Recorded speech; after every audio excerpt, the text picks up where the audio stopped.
Okay, everybody, let's go ahead and get started. We'll keep letting people in as they come. Welcome to the annual legislative notebook meeting. For those of you that are new, the notebook probably doesn't make a lot of sense, but it is hearkening back to the days that we used to all meet in person and do this by paper. Maybe it's just a way to signal how far we've come, but we're just making sure everybody knows that this is the annual meeting we have to review one-pagers, legislative issues coming up, hot news and information about what we think is happening during the legislative session and what various organizations' priorities are going to be. So we're very excited for today. We have over 100 people registered, and we are offering this in Spanish. So just a quick note for everybody before we get too far into things. At the bottom of your screen, you will see a globe. You have to click either English or Spanish. So if you could go ahead and do that now, that would be great. And then I'm going to have one of our interpreters come in and explain in Spanish as well.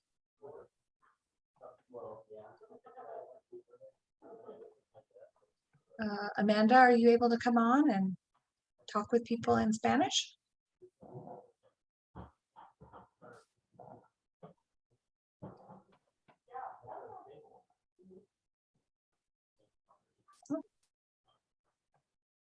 Well, we'll wait for Amanda to cut in if she's able to explain in Espanol, how to click on the globe button. So just a reminder for everybody, please go down now as you come in, go down to the globe button and click either English or Spanish. You can switch between, but you have to have one of them.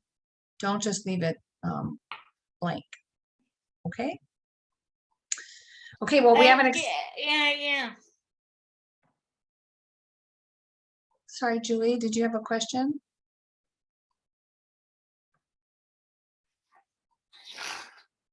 Yeah, I can't. You can't click on the English button? Or you can't hear? We can hear you, okay.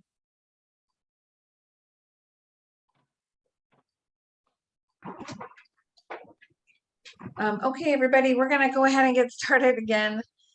Thank you so much. We are really excited to have this amount of information for you today. It really has been quite thrilling to see the issues and different speakers that we're going to have today come on. Diana, do you want to?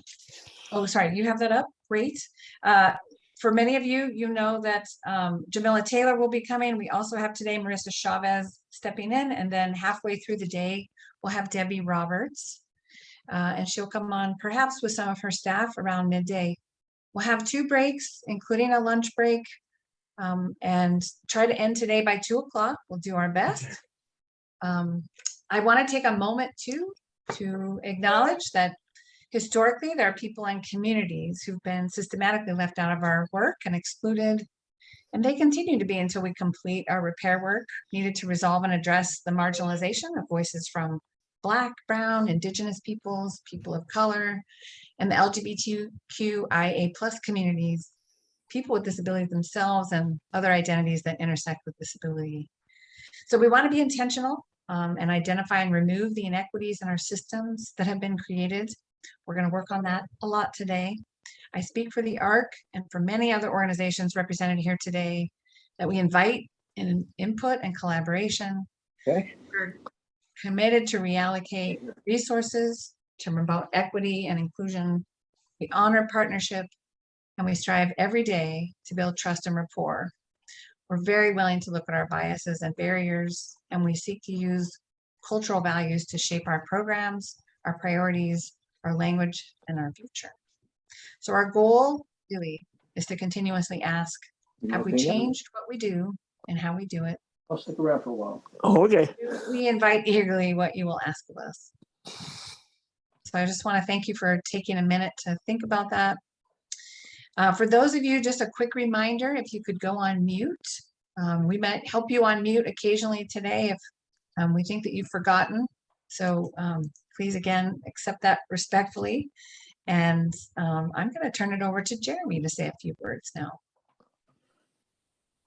Hi, Jeremy. Good morning, Mike. I was counting on you to say good morning to me. So good morning, welcome everyone. Thank you, Stacey, for that great introduction. My name is Jeremy Norton Paul, and I am the Executive Director of the Washington State Developmental Disabilities Council. My pronouns are he, him. I'm a white man in my mid-30s with brown hair parted to the side, with clear framed glasses and a blurred background. And we have an incredible agenda today. I'm really excited. So I'm only going to take a few minutes of your time before we introduce our first guest. And the first thing I wanted to say, I was reading recently that there are, between November 1st and January 15th, there are about 50 holidays that are celebrated among the world's religions. And it kind of, somewhat jokingly, it made me think that I think the Notebook meeting could be considered among those 50 holiday traditions. I mean, this is an annual tradition we have every year. We look forward to it. We have fun. We learn from it. It's a time to lift each other up and hear from each other and learn from each other. So I just wanted to say thank you in particular to Diana and Stacey and the other folks at the Arc of Washington, because they make this possible, not just today, not just this 4-hour event, but this is the culmination of months and months of planning and year-round organization and support. And it might seem normal at this point in your life or your career in Washington, but they don't have this everywhere. This is such an incredible, unique place with this fabulous coalition. There are 76 people on this call, and it's increasing every minute. It's amazing. So thank you, Diana in particular, for just keeping us together and organized and getting all this information to the people who need to hear it. I also want to thank every single one of you who's on this call, because you also play a role as an individual or representing an organization. As I mentioned, we learn from others and we hear about what's important to each other. And a lot of those things we care about together. And we are so much more powerful when we can do those things together and support each other and uplift each other than we can do individually. So thank you for everyone for being here.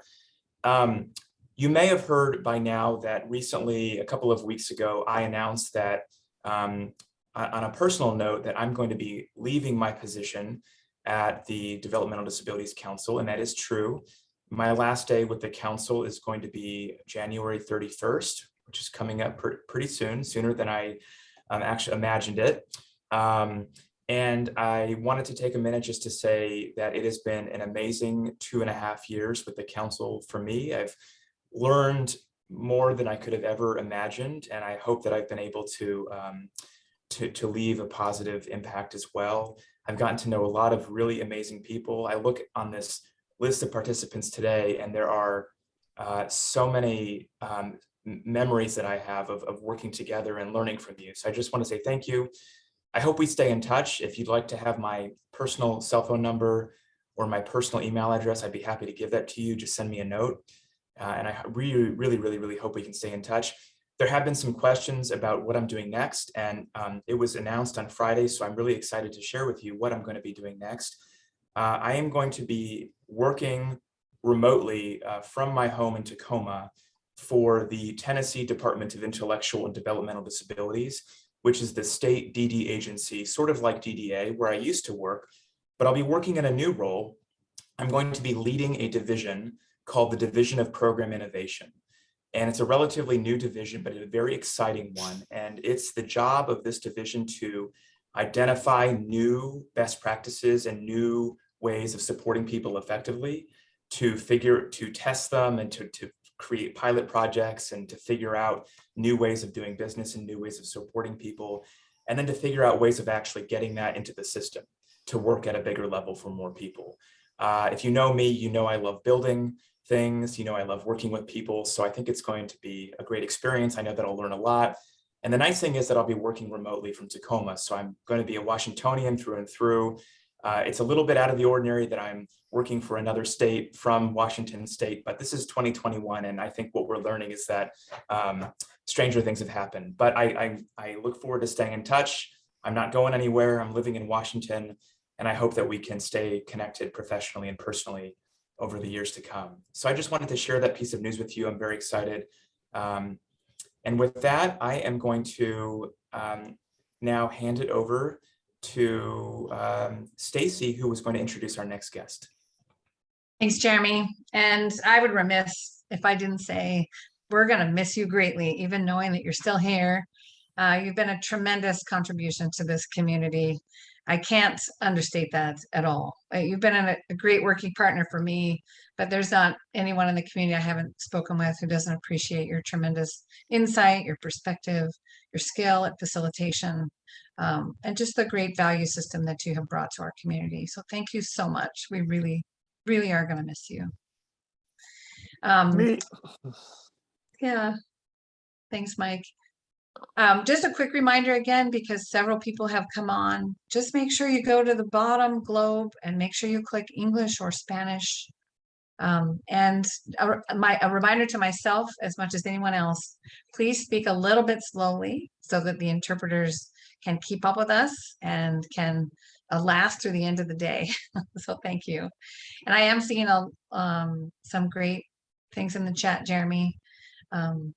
So if you feel like you want to say something to Jeremy as he goes, feel free to put it in the chat.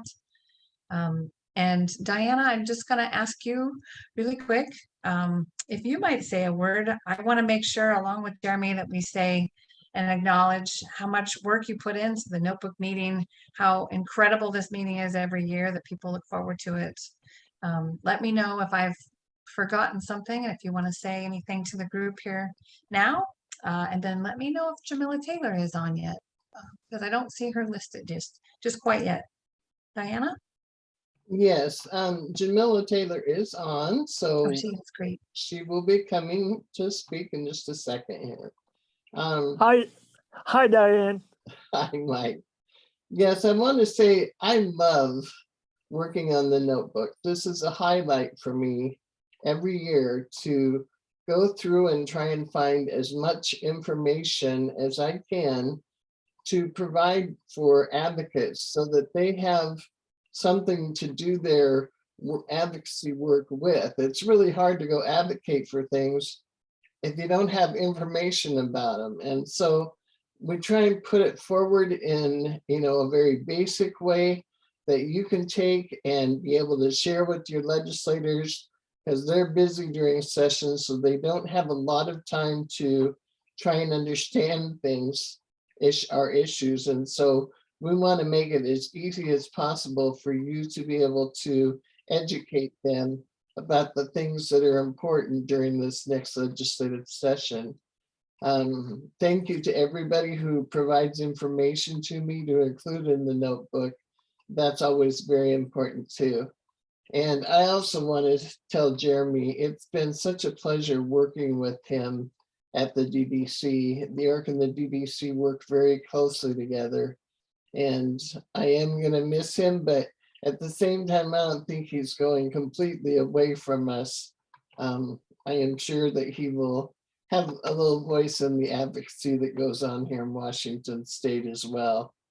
So with that, I would like to introduce Representative Jamila Taylor, who is the Vice Chair for the Housing, Human Services, and Veterans Committee in the House. And that's a very important committee because that's where most of our bills will go to during legislative session for hearings. So with that, I am going to turn it over to Representative Jamila Taylor. Thank you so very much. It's an honor to be here today. I am Representative Jamila Taylor from the 30th District, and I bring just a few words of information and inspiration, and just a little bit of background about me. I have been introduced to this network in particular through Adrienne Stewart, and she has corralled me and several other lawmakers to spearhead an effort called the North Star Work Group. And I'm excited to be a co-chair along with Senator Emily Randall. A little bit about me. Today, I am wearing a yellow sweater with brown glasses, and I am a brown-skinned African-American woman with short brown hair. And it is just, again, an honor to be here. I come to this work because I have a vested interest in seeing all of our community supported and thriving.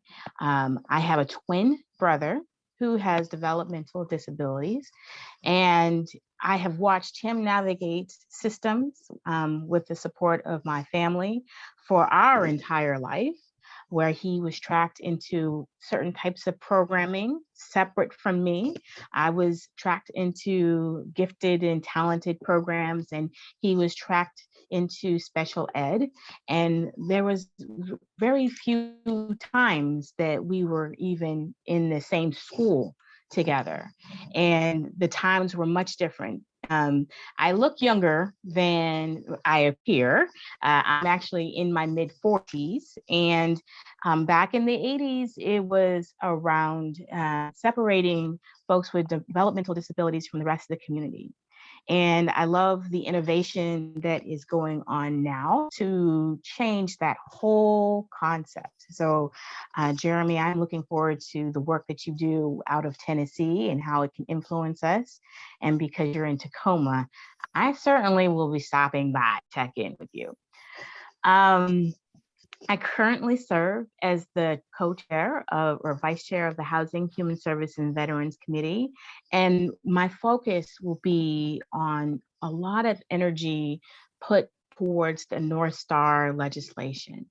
I want to ensure that our neighbors, our brothers, our sisters, our uncles and aunties have the support we need, and it is long overdue. And part of this effort will happen in this legislative session, a short session, but also over the long term. Senator Randall and I are working to create a North Star caucus among legislators. We've discovered that there are several lawmakers, both on Republican and Democrat, who are also very interested in making improvements to our system. And so this is a great time for us to come together to support this community with your inputs as we charge forth to change the landscape of the disability community for the betterment through your advocacy.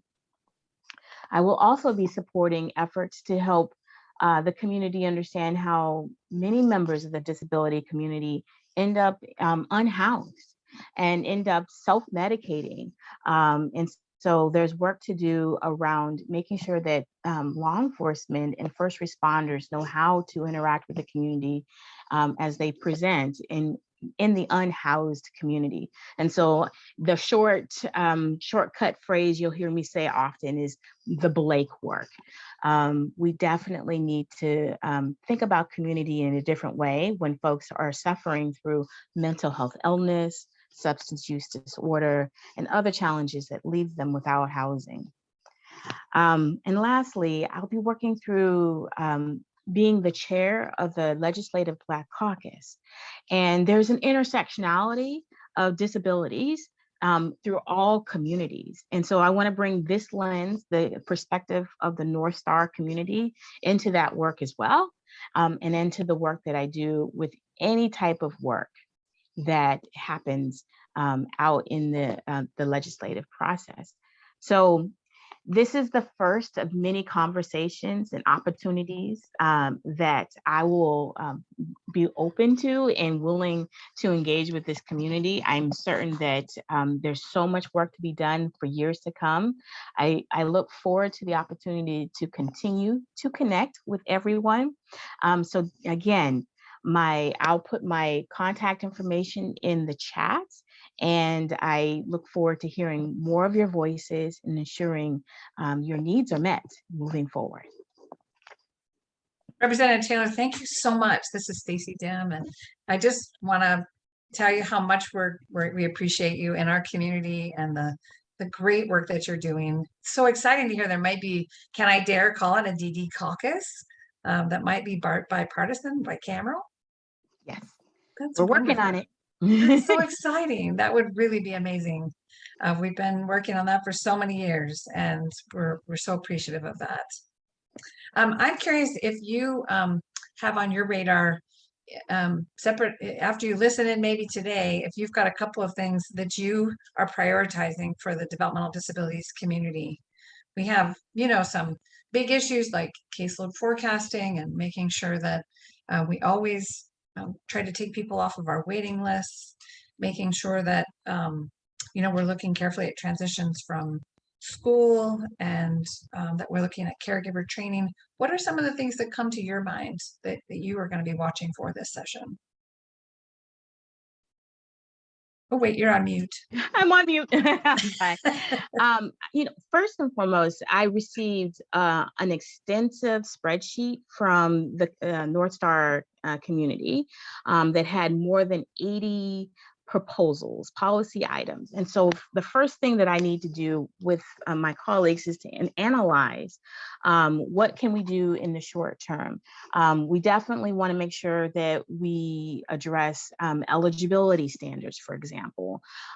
We want to make sure that documents and resources are made in plain English for folks to understand. So some of those things are going to be top of mind for this session and things that I can push through my committee. There are other items that are on other committees that's going to take some work in building coalition around.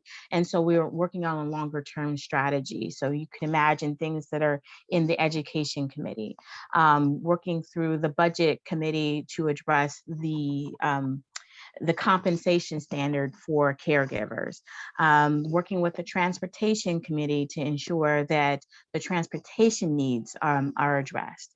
And so again, this is the beginning of a long-term process, and part of the benefit of having the North Star caucus of legislators is that we can find out who's working on what. Because often what happens is we might be working on similar efforts that actually compete with each other and waste a lot of time in advocacy. And I think there's a lot of things that we can do in the interim. So when session is over, to prepare for the next legislative session and the budget asks that are appropriate. One of the long-term goals that we really want to see happen is the closure of the state institutions and move our family members into community. But we also have to build out that housing stock for the very low income, that supportive housing. And, right now I'm in a community where there's a lot of folks who are saying, not in my backyard for low income housing. And they are just concerned. So it's about, how do I build out the community of ambassadors to help community members understand what we're trying to do to house every person in this community and what family units may look like. If you're an adult family home with friends who have similar situation, that might be a better situation than being with your own family. Can you imagine? So we really need to change the conversation about how community is going to support the North Star community, So that's where I'll leave it today. And certainly there will be updates coming from me through my legislative newsletters and through the North Caucus community, North Star community, the North Star Caucus updates, and we will keep you informed. Again, there are a lot of policy items that we need to analyze and ensure that,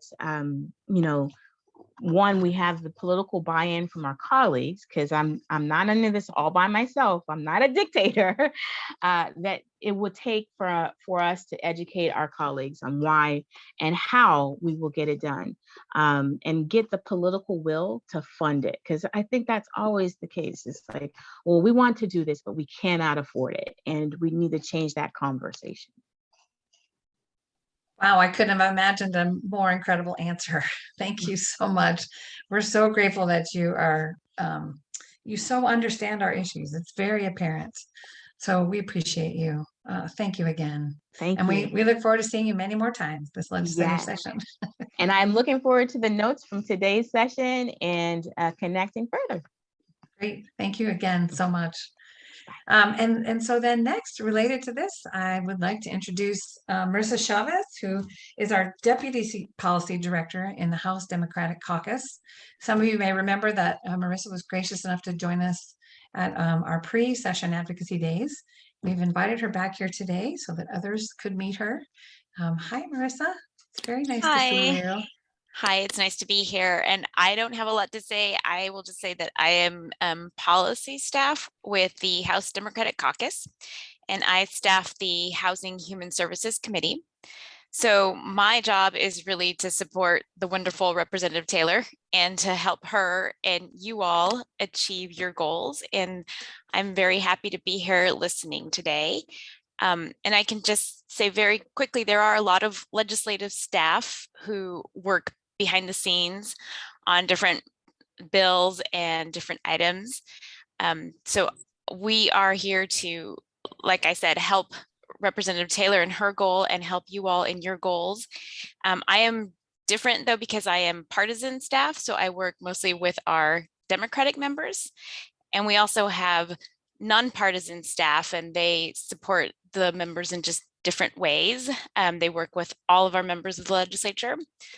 But one of my roles is to help connect with community members and listen in on meetings like this so that I can better understand your priorities and your goals. So I am very happy that you all invited me to be here, and I'm excited to be here to listen in. And that's pretty much all I have to say. Oh, thank you, Reparissa. Some people may not recognize that you've been meeting with groups of us for months now, understanding our issues, and we're very grateful for your time and attention as well. And we really look forward to seeing you during the session. Thank you for being here. Yeah, I'm really happy to be here. Thank you for the invite. Yeah, thank you. Okay, Diana, I'm going to double check. We don't have any other legislative officials, public officials, staff who are here, right? Debbie Roberts is here, but she's not speaking until later. Debbie, it's wonderful that you're here. We look forward to hearing from you at lunchtime. Everybody say a nice welcome to Debbie for spending her time. And with that, we'll go ahead and get started. So just a nice lead off from Representative Taylor introduced us to our first issues page is the North Star. We have Adrian, Anthony, and Eric here to talk a little bit about where things are at now. Adrian, Okay, Stacey, can I jump in here for a second? Yeah. I want to make sure everybody knows that we are going to be covering the issue pages that are posted on our website. So if you want to kind of go through and see what pages we're talking about, they're on our website here. Each of the issue pages is a one-pager, and we'll be going through these in order. We will then talk a little bit about the charts and data that's particularly new stuff for this year. Debbie Roberts will talk about the budget requests that DDA had. And there are some reports from the legislature that were up. These are a lot of them from last year, but they pertain to this session as well. And then there are some new reports as well that we will go over. And we'll end it with legislative priorities from community organizations that we work with. So at our website, it's www.arcwa.org. And then you can click on advocacy and go down to legislative notebook. And we'll be talking about the 2022 legislative notebook. And that will get you to this page. So to do this, we're not going to show each of the one-pagers because that's a lot of information to try and see on the screen. So instead, I've created a little PowerPoint that's going to kind of have a synopsis of each issue, and people will talk about their issue as we go along here. Diana, this is Adrian, and we, the North Star, Anthony and Eric and I have our own PowerPoint. So can we share screen? Sure. I didn't mean to jump in. I thought we were first on the menu. So You are. Okay. Go You ahead, are Adrian. first That's on great. that Are part you of able to the- share? I have No. to. Hold on just a second. I gotta get this down.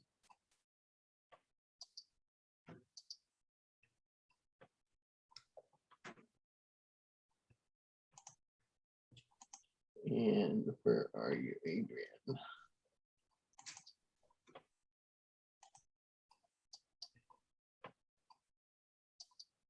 Okay, you should be able to share now, Adrian.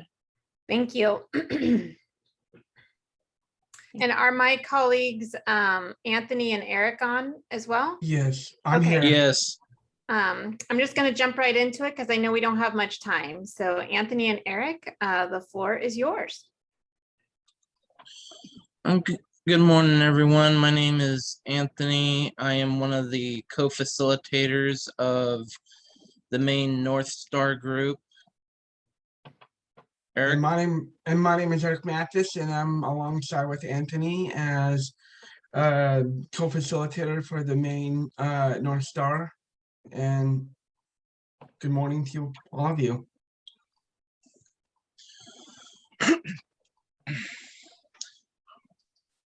yeah, so far with our North Star efforts, we have had a lot of volunteers help out, and we've been working long and hard for now a year. And we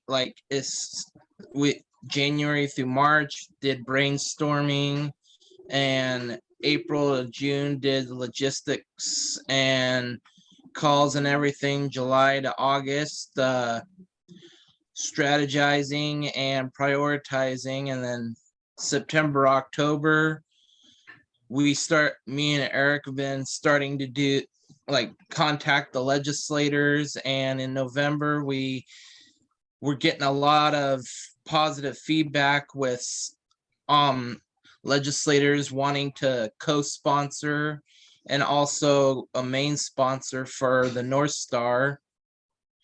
And now we're in the process of pre-filing in this month of December. You want to share anything, Eric? Which is exciting. We've been through a lot this year, and it's December, and yeah, we're gonna, gotta celebrate our hard work that the North Star that we've been doing with everything. Yep. And this next slide on principles of the North Star. If we don't do anything bold now, well, we will be struggling with the exact same challenges in 20 years from now. Oh my. Our community has precious few resources. We can and should improve the leverage those resources, organizing and around singular focus. We won't ever get what we want, we ask for. Those closest to the problem are the closest to the solution. So the more solutions that we have, the less problems that we will have. Go ahead, Anthony. And how we've been doing this is the community, which consists of self-advocates, people of color, families, and service providers, held close to 90 public meetings over 11 months. The community created and contributed the spreadsheet that was and is open to the public to warehouse and categorize ideas. The community choose volunteer leaders to lead 8 work groups, and 1 main group. The community collectively decided on prime and co-sponsor for our bills. The community generated over 732 problems and solutions for communal consideration this session. 80 of these problems were presented to the legislator the work groups at the request of legislators prioritize their top 19 requests for the legislature to address this session.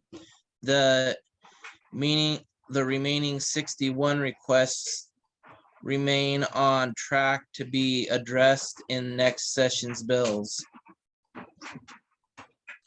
Yep, and we have 8. All of the different things in between, and then in the middle is a large group. So there's there's the healthcare system accessibility, the day services, transportation, schools, caregiving, and civil rights and housing are the 8 work groups, with the leadership with many self-advocates and advocates that has been co-facilitating those work groups. And then in the middle, as you see, the large group is myself and Anthony and Adrian figuring out what we need to do with the larger aspect of the North Star.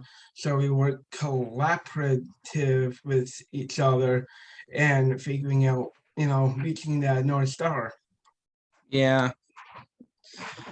And we were hoping this to be like one big, omnibus bill, but well, from all the contribution of our legislators, it's like we're having to kind of break it off into little segments and everything. So they're all going in like different directions, like the different committees, but we're doing our best to focus the bills and pass as many as we can. And we don't have like our big omnibus bill, but we're doing our best to continue the efforts to it.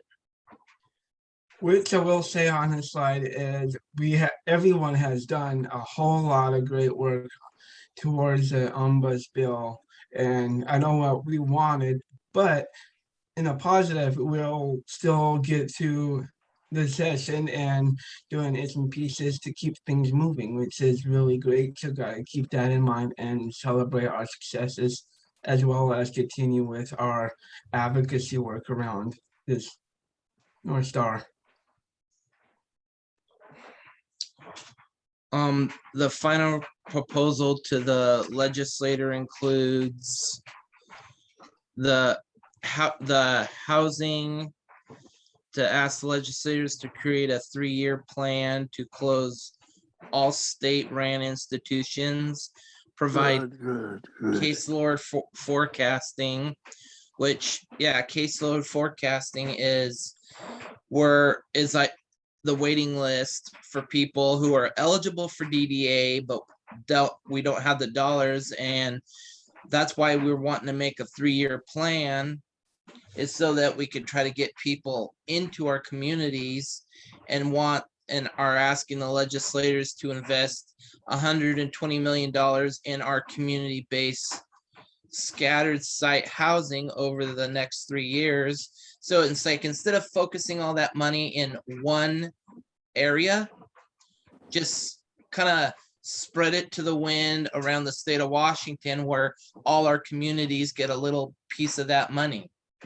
And also, I will also add that caseload funding is basically guaranteed funding for DD housing for individuals with disabilities. So that's a really good thing.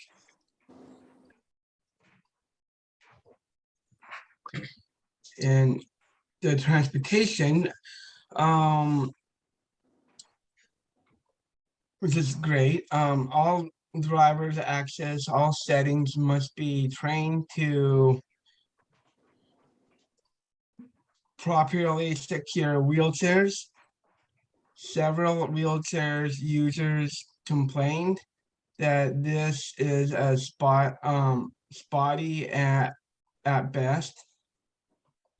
Also, people cannot access the restrooms on long bus rides and need bathroom breaks, making it impossible for people to access medical appointments.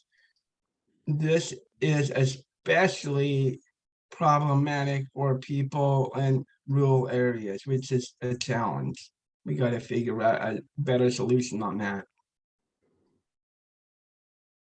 And civil rights benefits planning is not accessible to everyone. We need benefits planners for every person who needs them.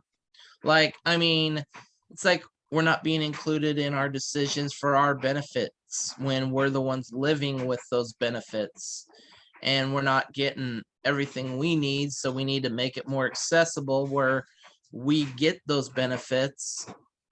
And also sexual health education should be available to encourage people with IDD, just as it is for students without IDD. People with IDD should be supported in expressing their gender identities and sexual orientation, just as anyone without IDDs. And students with IDD should be required to take the same health classes as their non-disabled peers.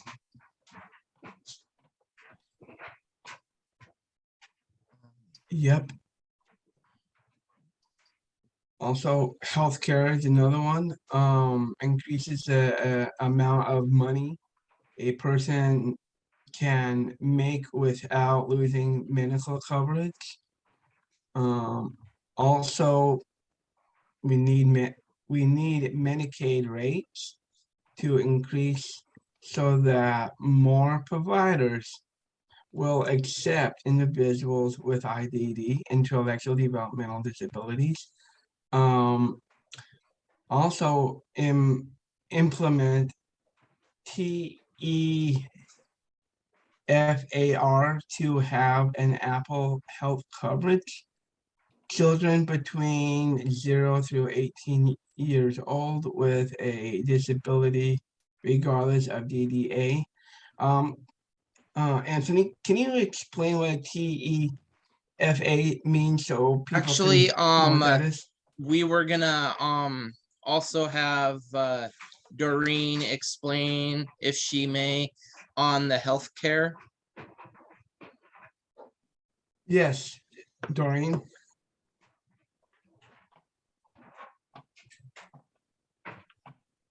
To add a little bit more input. And Doreen may not be on the call. You also, if folks have questions, especially about that number 3, please reach out to And Doreen. the TEFRA is Tax Equity and Fiscal Responsibility Act of 1982. Yeah.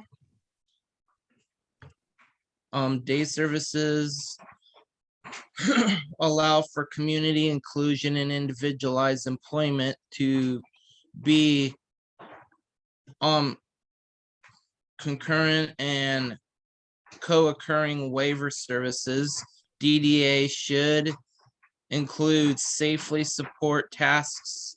DDA refers to this as supervision as part of a individual's care plan per assessment, and hours should be built into all services without restricting the individual's rights to autonomy or their ability to make their own decisions and direct their own care. This used to be called cognitive supervision, but was removed because of budget scarcity. Families need it put back in because it would allow families to work and allow people to have more activities during the day. Provider rates need to be increased and made equitable between employment and day services, contracts, and individual employment, community inclusion, and community engagement. And if Sandy is on this call, could you explain a little bit more about the state services one? Eric, Thank you. this is Diana, and we're running way behind can we? Oh, I am so have- sorry. That's Yeah, this okay. is Sandy. I am on the call, Eric, but I think, yeah, people can contact us separately if they want more explanation of why these were chosen, but thank you for giving me the opportunity to speak to it. Yeah, you bet. And on caregiving, we'll just kind of go quickly here. Sorry that we're running a bit late, but upfront, caregiving, upfront and immediate investments are needed to give agency and IP caregivers livably wage that is self-sufficient both in pay and benefit. Wages should be automatically increased, excuse me, regularly with the other cost of living or minimum wage increase. Caregivers should earn thriving wage no matter whether they are in rural or metropolitan areas. Self-sufficient wage. Also, the compensation for training, orientation of new caregiver and crucial to community care. Want to add anything, Anthony? Nope. Okay. Hey And guys, I'm just gonna skip over schools and go to the last slide, okay? Oh, systems accessibility too, because we're running short. So I'll put these- Right. Thank We'll put you. these slides. Do you wanna, Diana will have her post the slides on the website. Do you wanna just speak briefly to the last slide and then we'll move on? yeah, we can. Is so far, in addition to the North Star Coalition requests, Senator Randall and Rep Taylor have announced the creation of, as Representative Taylor just announced earlier, that they are going to be building a DD caucus so that people, all the self-advocates and agencies who work on policies for the DD community, it will be prioritized within this DD caucus and everything, and also try and work with basically getting, a workforce for even the community to have meetings to relay their concerns for that caucus. And we got both Republican and Democratic parties and both House and Senate running this vehicle, and we're really thankful for our legislators, including Representative Taylor and Senator Randall, for helping us do this, because this is what we've been wanting for years, is to have our foot in the door to help get our policies much easily heard. Thank you. Thanks, Adrian and Anthony and Eric, for this incredible synopsis. It was a ton of information that I know you had to squeeze into a short amount of time, and it definitely deserves everybody's attention. We'll be sure to post the PowerPoint. And next up is the one pager on home and community-based Medicaid programs. Diana, do you feel okay going through this, or do you want me to talk about it? Sure. So can you see my screen there? We can. So the next page is about, we've got two agencies that run Medicaid home and community-based services programs in our state. DDA, the Developmental Disabilities Administration, has home and community-based services waivers for people. And according to almost everything you look at, but particularly the Braddock report, Washington State is 41st in the nation in the fiscal amount that we provide for services for people, which is why we have a long waiting list or no paid services list. Yet also the aging and long-term care, they have home and community-based services waivers through them as well. And they are considered second in the nation in how they provide services. So we've got two different agencies, and what's the difference? ALTSA, it has caseload forecasting and DVA does not. And so that's one reason we're really pushing for caseload forecasting, is that will help bring us up and be able to provide more services to people so that they're not stuck sitting on wait lists. And we need to amend an RCW in order to do that. So move on to the next one, supported living. Scott, are you on the call? I am here. Can you hear me? Yes. All right. So we have two asks this session going in, and the first is one that we're working on currently and trying to get addressed prior to session is continuation of the enhanced COVID rates that we're receiving and that all long-term care providers are receiving. And we've been working as a coalition for that. And we just got word this morning that the unanticipated receipts was sent over to OFM by DSHS on Friday. So we're hoping to hear within a week about the continuation of those starting January 1st. So that was our first ask. The other is related to what you're seeing condensed on the screen here is, our wages are around $15 per hour to start, which is nowhere near what others are offering in fast food and retail and even in SOLA programs. So we are asking for an 18% increase to get starting wages to $18 per hour. That's about a 70 million general fund state ask. And really it's to address the crisis that we're in. For 6 years running, supported living has had turnover of around 50%. The vacancy rate has jumped from around 9% open positions to 14% this last year. And all of us think it's going to be closer to 20% due to the vaccine mandate and losing some staff from that. So again, we're asking for an 18% rate increase to get starting wages to around $18 per hour. Thank you, Scott. Thanks. Okay, moving on to adult family home recommendations. Kathy Murahashi. Hi, everybody. So about, I'm guessing it was about 3 years ago, we had legislation for a bill for 5672, which was supposed to pull together stakeholders to make recommendations around adult family homes. And those stakeholder groups occurred and they made recommendations. And then this last year, DSHS reported back to the stakeholders group, but they had basically said that they weren't going to take those recommendations forward. So we are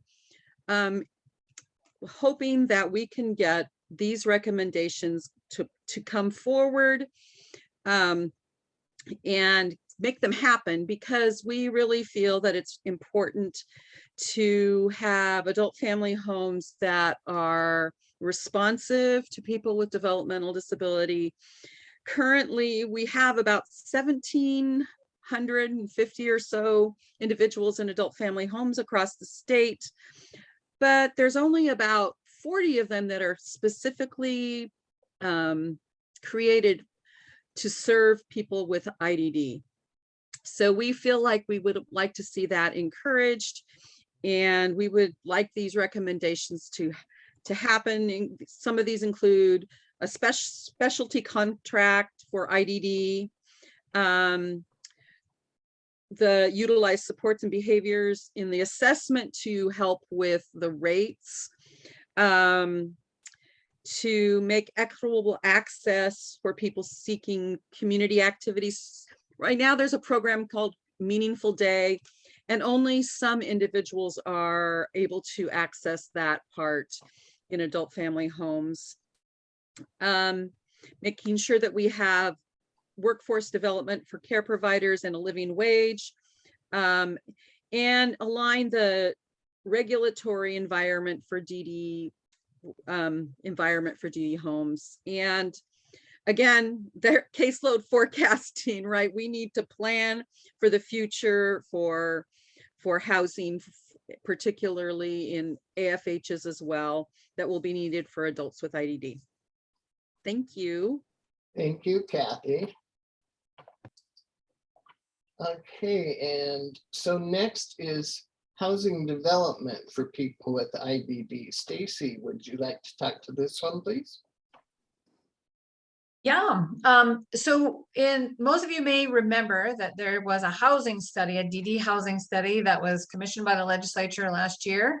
And that will be wrapping up the following December. We're very excited to see the results of that. And in conversations with Commerce and DDA, it became really clear that one of the barriers that we will have, even as we identify desirable models for for people with developmental disabilities, and we get funding for that, that we need to build our pool of developers who are interested in building from the Housing Trust Fund, particularly around the DD set aside.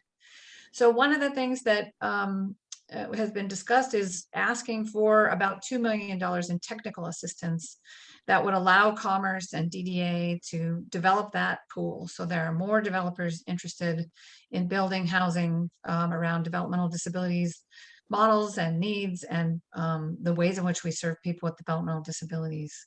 And so that $2 million would be less even than Commerce and spends now in ensuring that they get a sufficient pool of developers, but it would be specific to making sure that developers understand our basic needs.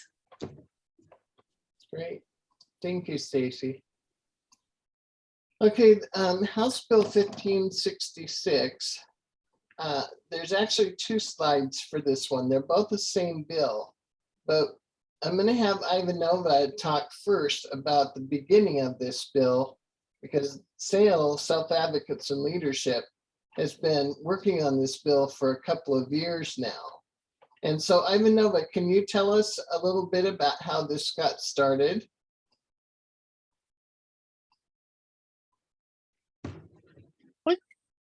Hello, this is Ivanova Smith. Yes, the Nothing About Us Without Us bill. This bill will make it so that we have been working on this bill for about 2 years. And what this bill will do is make it so that people with disabilities will finally have it mandated in law that we have to be represented when there are policy decisions being made about us in workforces, task forces, work groups that the legislature creates, or they think that a lot to make these big time decisions. We want to make sure that self-advocates are at the table and that we have fair representation. And so the bill states that with any of these work groups, it has to be either 3 people with a disability or 3, I don't know if I have the percentage right, but the language is right there. But this Ivanova, do you want yes. to talk a little bit about the Reckles House group and how Yes, so that's that's actually what inspired this legislation. There was a work group a couple of years ago called the Reckles House, and it would talk about how resources and funding would be used on housing and community supports, and what would be done with the all 8 Cs. And I was very adamant at the time that self-advocates who had lived in the residential rehabilitation centers that were leaders in the movement, got to have a place at the table in that Reckles House group. And so I was advocating for that, and I got told no.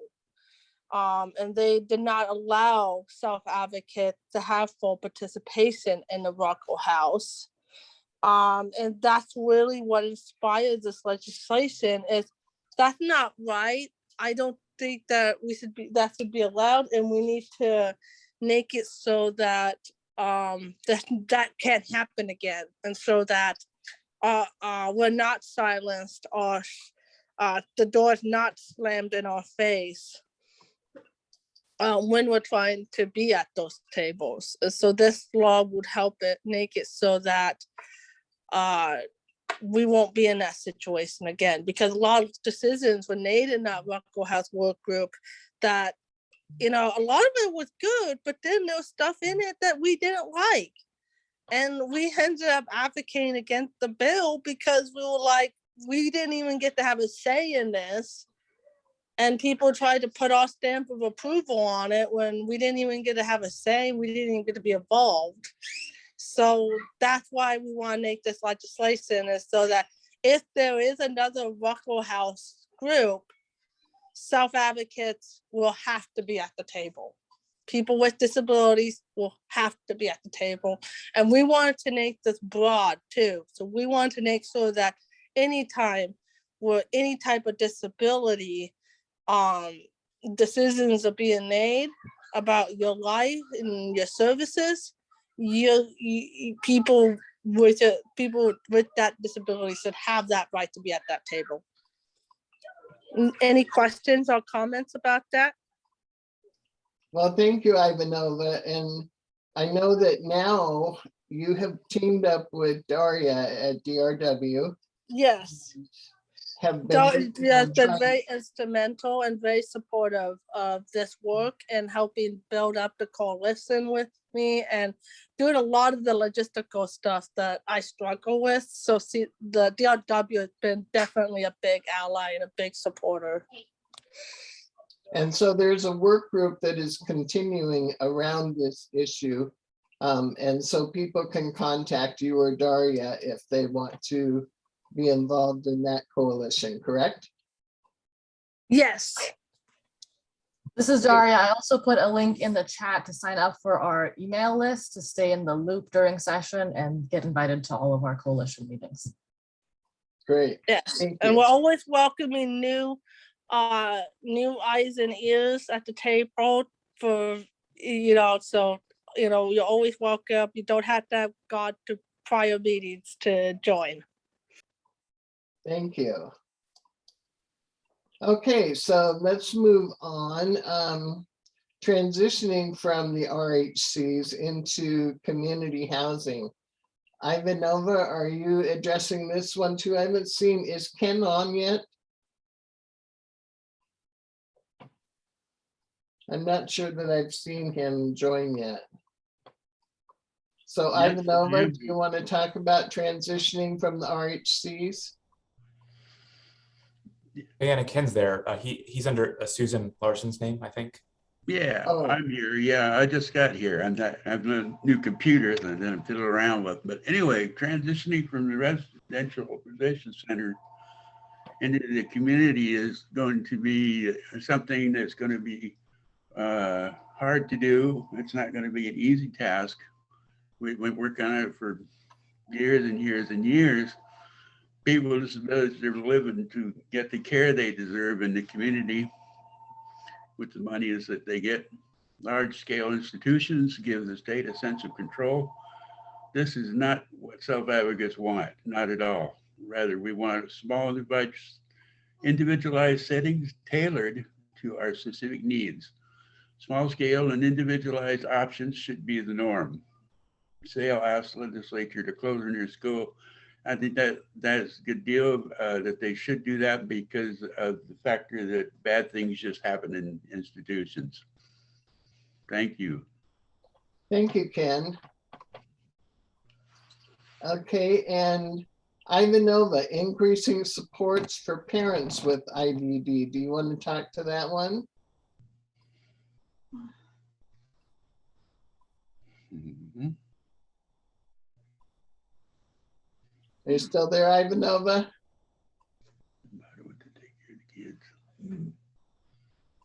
What's that? This is Stacey, and if Ivanova is stepped away for a minute, I can talk to this for just a second because we have a statewide cohort that supports parents with IDD that's been meeting since we had a national conference here about 2 years ago.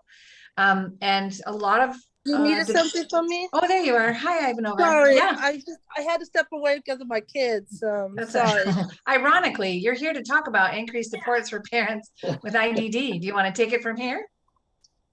So we are working together in the state of Washington. We've built a coalition group of folks wanting to promote parents with disabilities and making sure that we have a better relationship with the Department of Family and Human Service, the Department of Family and Children Services, or CPS. There has been a history of children being separated from their parents with disabilities, and we want to try to stop that. And we've actually just passed legislation. It was House Bill 2027. I think 1227. So, okay, hold on. Sorry, chaos. Anyway, the new legislation will make it so that they cannot separate a child based on an assumption, that it has to be based on hard evidence of neglect or abuse, that it can't be based on an assumption that the parent can't care for the child because of their disability. There has to be proof. And so that helps in a lot of ways, because a lot of these separations happened in the hospital. And then a lot of it is based off of an assumption of incompetence. And we're really asking people to have an assumption of competence, not just assume we're going to be bad parents, but give us the support and the resources to be good parents, and let us show you that we can be good parents. And separating our kids from us actually just harms us. And so we've been working on these type of legislative issues.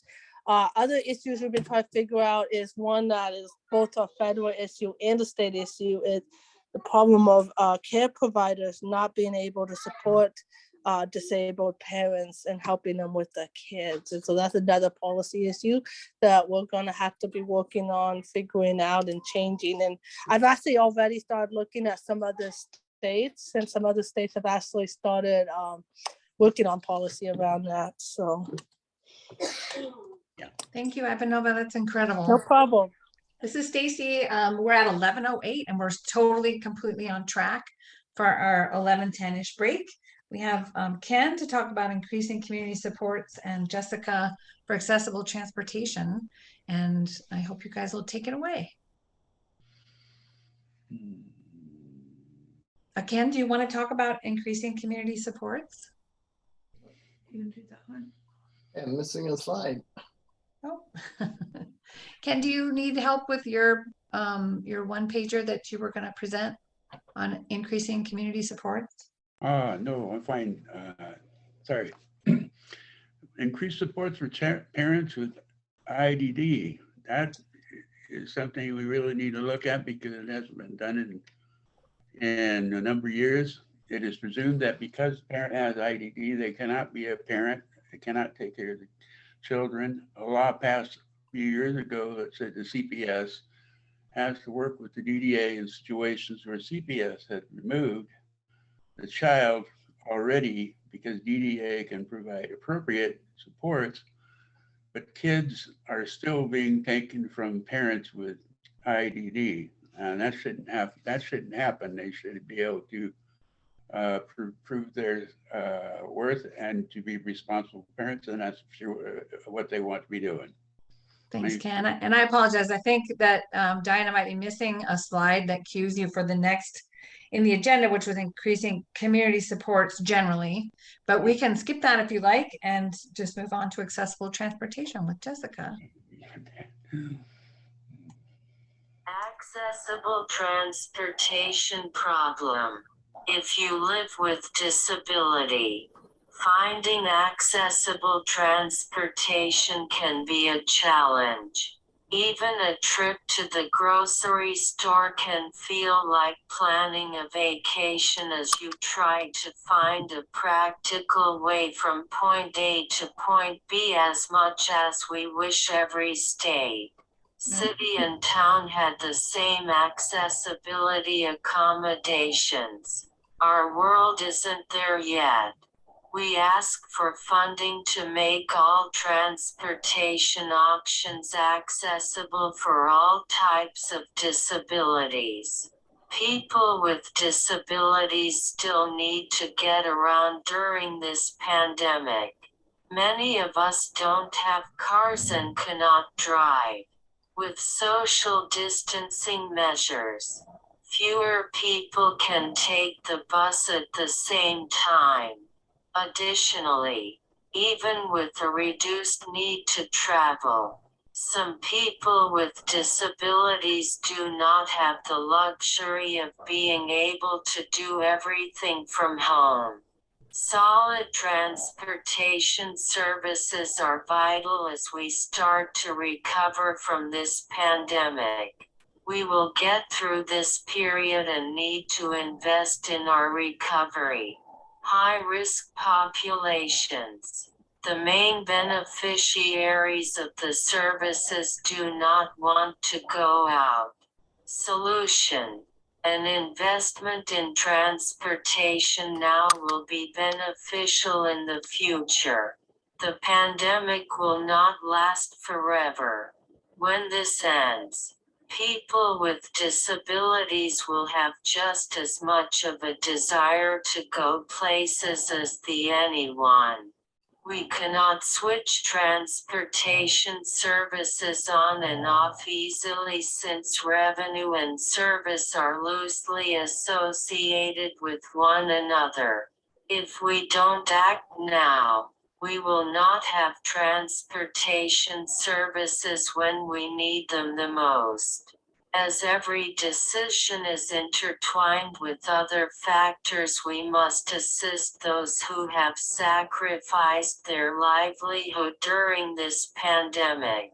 This starts by maintaining funding for accessible transportation so we can use them when the time comes for us to go places again. Ask. Maintain funding for accessible services. Support the policy change to include paratransit in the RCW for buses so paratransit can use the carpool lane. This is a simple adjustment to RCW 4604-355 and will allow for paratransit vehicles to be considered municipal transit vehicles. Fiscal impact, unknown. For more information, Jessica Renner for Self Advocates in Leadership. sale@arquid.org or 360-357-5596.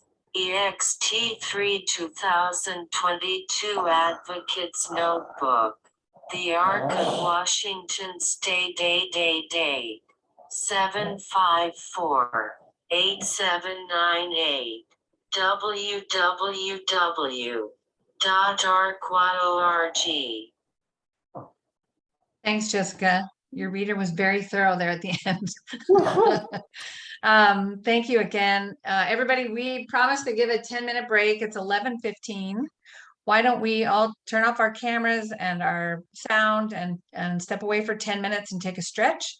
And we'll plan to be back at 11:25 on the dot. We have about 10 more one-pagers to get through before our noon, or well, actually, we have 10 to get through before Debbie comes on, hopefully around 11:45. So thank you again, and we'll all step away.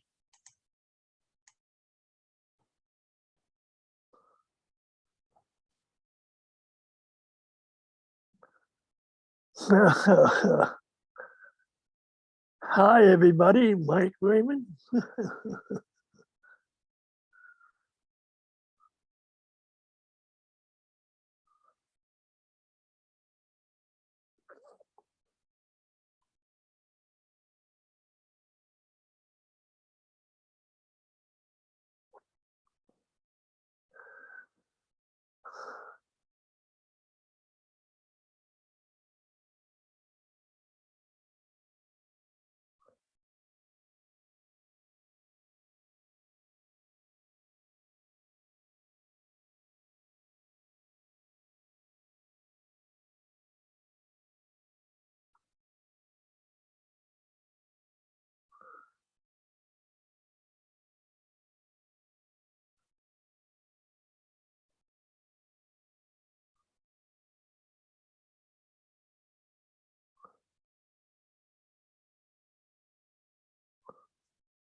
Hi, Mike. Hello, how are you? Doing good.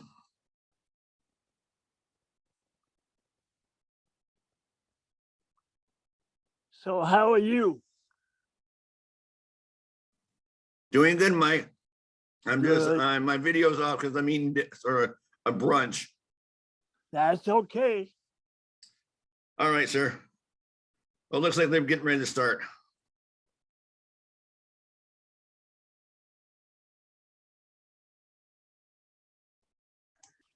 Yeah, we'll be back in just 3 minutes, everybody, 3 minutes. Really now? Ho, ho, ho, ho. How are you? I'm doing good, Mike. Thanks for asking. It's Stacey. Yeah, I know who you are, Stacey.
Whoever's doing the slides, could you blow it up a bit so people can read it better?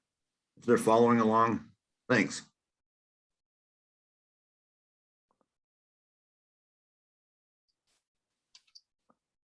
Well, I'm doing the slides, but I'm not sure these can be made any bigger. Hi, Diane. I'm Diana, I think if you go into, the slideshow view and then you increase the resolution, they can get a little bigger. You can also move that line so that you only have one column of faces, and then you can read it better. That's what I always do. Thanks, Margaret. That's what I do too, yeah. It's wonderful, Stacey and Diana. This is so well done. Thank you. You do a good job at all kinds of work, Diane. Thank you, Mike. I appreciate that. Yeah, We wouldn't know where we would be without them. that's right. Hi, Anthony. Hey, How's You got everything? what was that? How is everything? Good. Good. I heard Me too. I heard someone else talk. It was Stacy. I was just gonna say it's 11:25 and we gotta keep moving forward on these. So I thought I would check in and see if Whitney is back and if Whitney's available to go ahead and get started on compensation for family caregivers. Well, Stacy, this is Diana, and Daria had sent in the chat that she's got to leave at 11:30 and wanted to know if she could do hers first and so she can leave. Great. Yeah. You know, Diane, it's kind of funny, but right now you look like a floating head.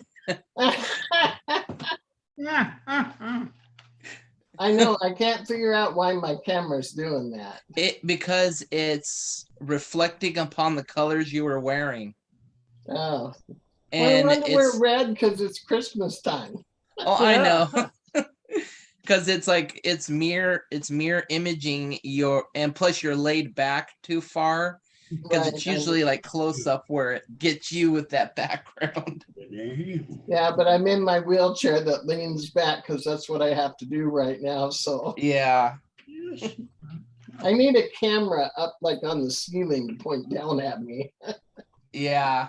Okay, you guys, I think we should move forward. If it's okay with Whitney, we'll put Daria up at the top. Is Daria back? That's fine with me. I'm here, Ms. Daria. Thank you so much for your flexibility. Okay, Diana, you want to go to DRW budget proviso? Is Uh, that the only one you're presenting on, Daria? Yes. Okay.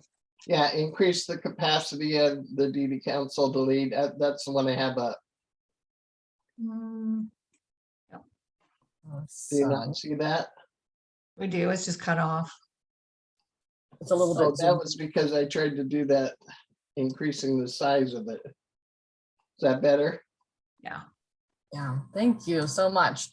And I'm gonna talk just briefly, and then I'm also gonna have Noah jump in from DDO.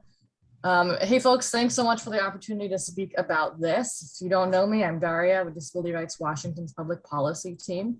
We put together this proposal in conjunction with the DDO. DDO will have a one-pager coming out shortly that is plain language on it. The title of this budget proviso, this proposal we put forward, is increasing the capacity of the Developmental Disabilities Council to lead efforts to create a more racially equitable service delivery system.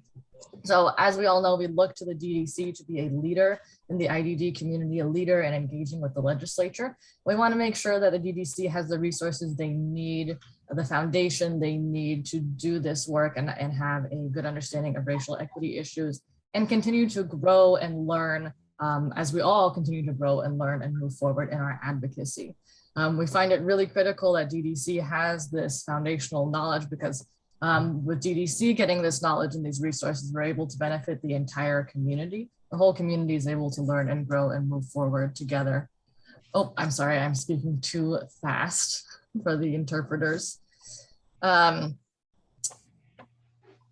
With that brief introduction, I'll actually, it disappeared. I'll actually pass it to Noah to talk about some of the specifics of our proposal. We're asking for roughly $1 million for the DDC to do this work. We have worked with the DDC on this proposal as well, and they are supportive of it. I'm going to drop a link in the chat to sign on to this proposal. We are hoping to take it to the legislature as our next stop, but we wanted to stop and make sure we connected with the IDD community and get your support before moving forward. So I'll drop that link in the chat and I'll pass it to Noah.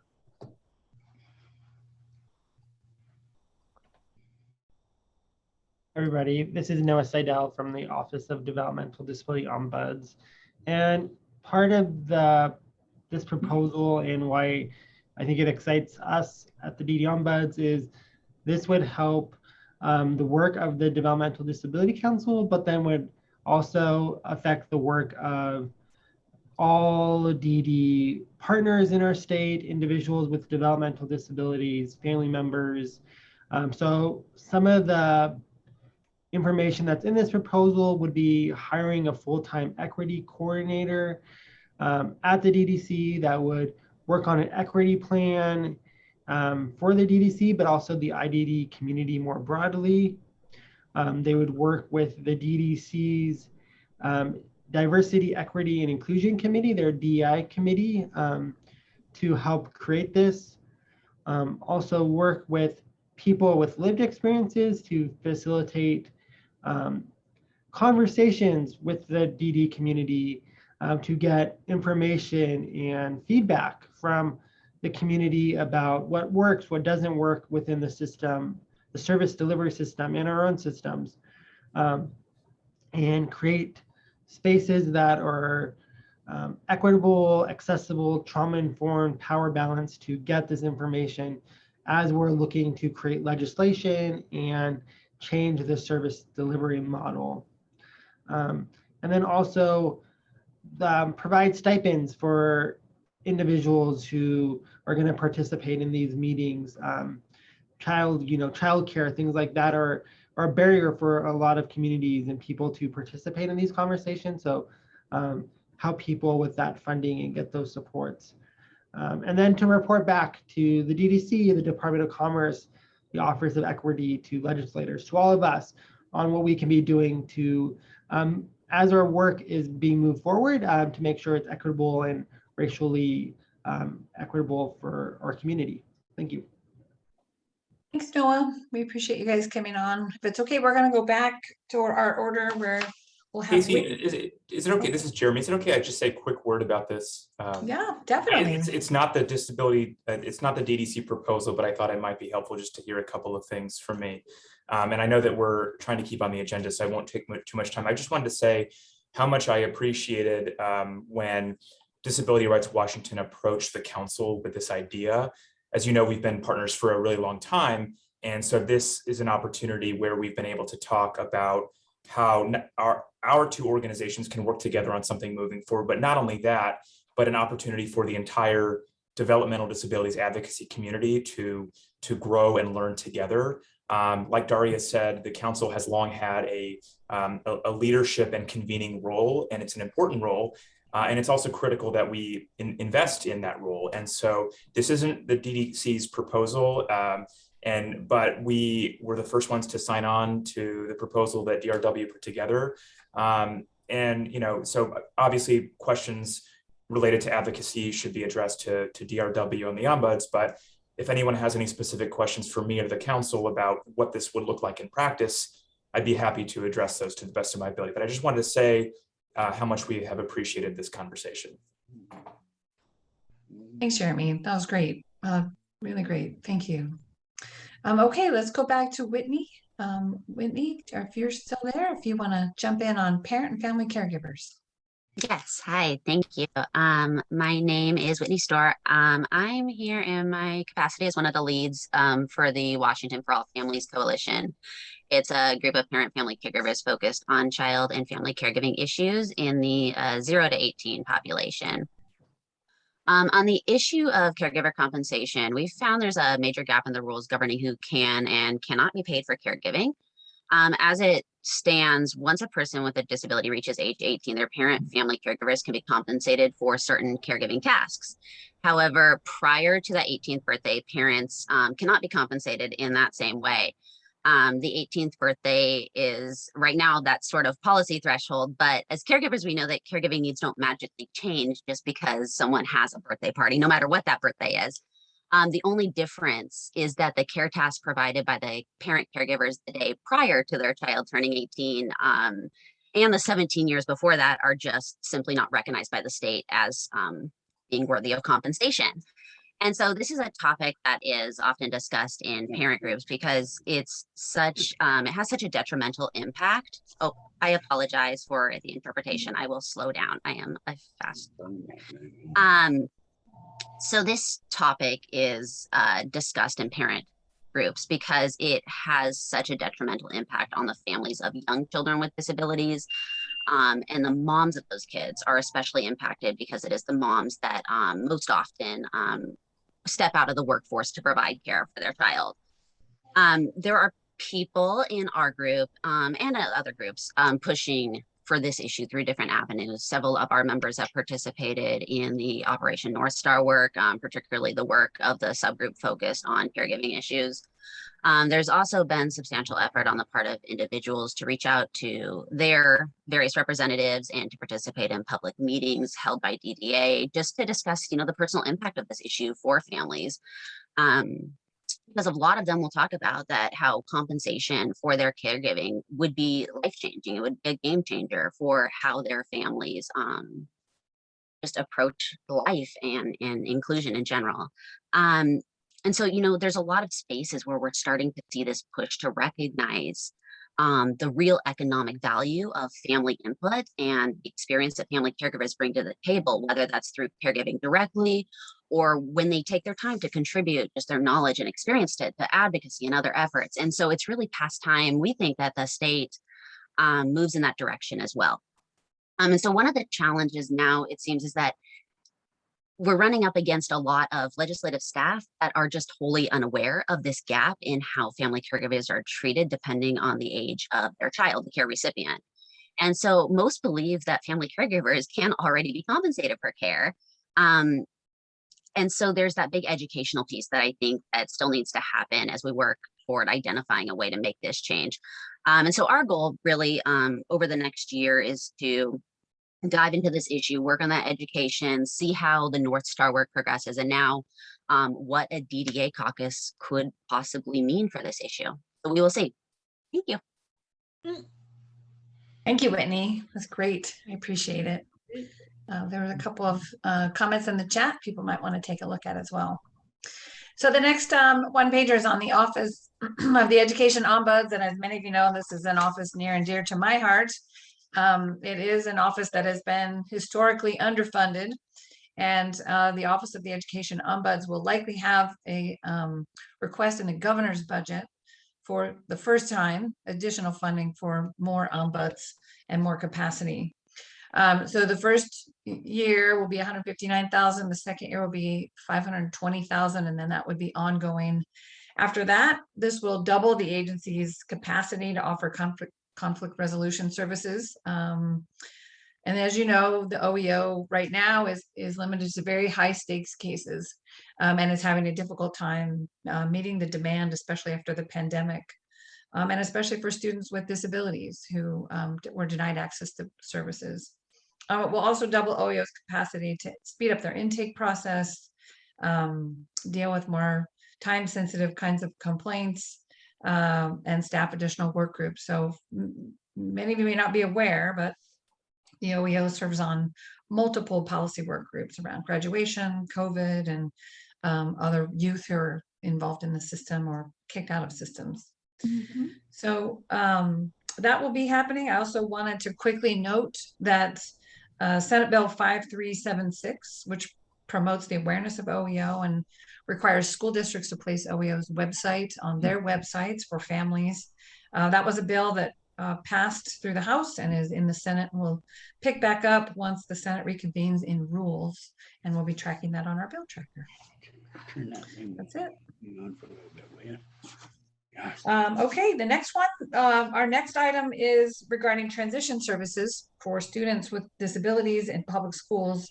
And we have a look at transition services for high school grads, as well as the Transition Collaborative Summary Report. And those two items are going to be combined. And I'm going to start with Karen Williams and invite Courtney Williams, no relation, to jump on as well. Good morning, everybody. This is Karen Williams. And the exciting thing about the Transition Collaborative, it's bigger. I am with a Community Employment Alliance, and I work for Trillium, an employment provider. But as you can see, this collaborative is bigger. So in 2018, you might recall that Senators Oban and Representative Kilduff said, we don't like the outcomes we have as a state for students with IDD transitioning out of school into adult life. So they asked OSPI, DVR, and DDA to get together, and the DDC joined to figure out what would be some recommendations to improve our outcomes. Currently, only about 50% of eligible students connect to adult services based on DDA data 1 year out. And so for a couple of years now, that Transition Collaborative has been working together to come up with 4 recommendations. And we're really excited that we have some potential to get some potential language, either in budget or bills, to move these forward. And just a quick snapshot, one would be expanding the school to work concept. Karen, will you slow down for interpretation? Just making sure you caught that in the chat box. Thank you. Thank you. I wasn't paying attention. Thanks for the reminder. School to work transition is a program that exists in 7 counties currently, but because of this funding structure, it requires local funding. And so we want to make it accessible to all students, no matter what community you're growing up in the state. And that helps walk a student from school through to adult services. The 3 other recommendations are also about navigating that really difficult time between school, where you're used to getting all the services brought to you, and the adult service system that we have, which means you have to apply to 4 or 5 different agencies. Many of you know this well. So that would include a navigator. It would include data share agreements to help schools and adult services connect and make sure that we're not letting anyone fall through the cracks. And then also these interagency transition networks, so that regionally, all the entities are working together, schools, parent groups, DVR and other adult services, DDA and counties, to make sure that no students fall through the cracks. So the biggest, for me, the most exciting piece of this is the first time we've had this many state agencies involved in trying to figure out how they can all support a better transition for students. I can pass it over unless anyone, there are many collaborative participants on this call, so if anyone wants to add. I would just add a thank you to the state agencies. So we have OSPI, we have the Center for Change and Transition Services, we have DDC, we have the Association of County and Human Services, we have the ARC, we have the Department of Services for the Blind, we have Washington State Rehabilitation Council, and DSHS, and Community Employment Alliance, as Karen and I are representing. So it took a village, and it's so wonderful to see that, as Karen mentioned. And I might just add real quick, this is Stacey, that, you know, the challenge has been that the sponsors of this original bill are no longer in the legislature, and it's been tricky to identify champions to carry this bill forward, especially since it crosses over into at least 2 committees and maybe 3 on either side, on the House or the Senate. And so it will require a lot of collaboration and staff policy work to try and align the various recommendations in the report, but it's definitely a laudable project. Thank you, Karen and Courtney. And Courtney, you want to go ahead with the transition services for high school grads generally, and the other, the rate increase that you have listed as well? Oh, you might be on mute, Courtney. If you want, I think the transition in general for students falls into that, and I don't know that we have a separate agenda item for that, where focus is really on the transition collaborative efforts. Got it. So I guess the one specific thing that you have here, Diana, that is important is that if you think that there are about 870 students a year that would be eligible, and we're only capturing 50% of those into services. So that's, again, part of the focus of building up what is possible. Thanks, Karen. Lance is adding into the chat that those students were funded through the biennium to get access to waiver services. So including these exiting grads, we've been lucky to have legislators typically fund exiting students to have additional waivers for them. But again, only at the 50% mark. We want to nudge that up. Great, thank you, Karen. Next slide, Diana, and then Courtney, do you want to address the provider rate increase for employment? Sure. So thank you so much for hearing us and being part of this meeting, everybody. I love seeing all the faces. This 2022 legislative session, we had 2 priorities. We're supporting the transition recommendations, as we just mentioned, and we're also seeking a provider rate increase. And so, you know, the Community Employment Alliance, for those of you who don't know, is an association comprised of employment and community inclusion service providers in Washington. As a unified voice for providers, making up roughly 65% of developmental disability administration's individual supportive employment and community inclusion caseload, we are committed to the overall quality of employment outcomes for Washingtonians with disabilities. So our 2 asks with our rate increase is to seek to get a rate increase and to also get a regular scheduled rate adjustment.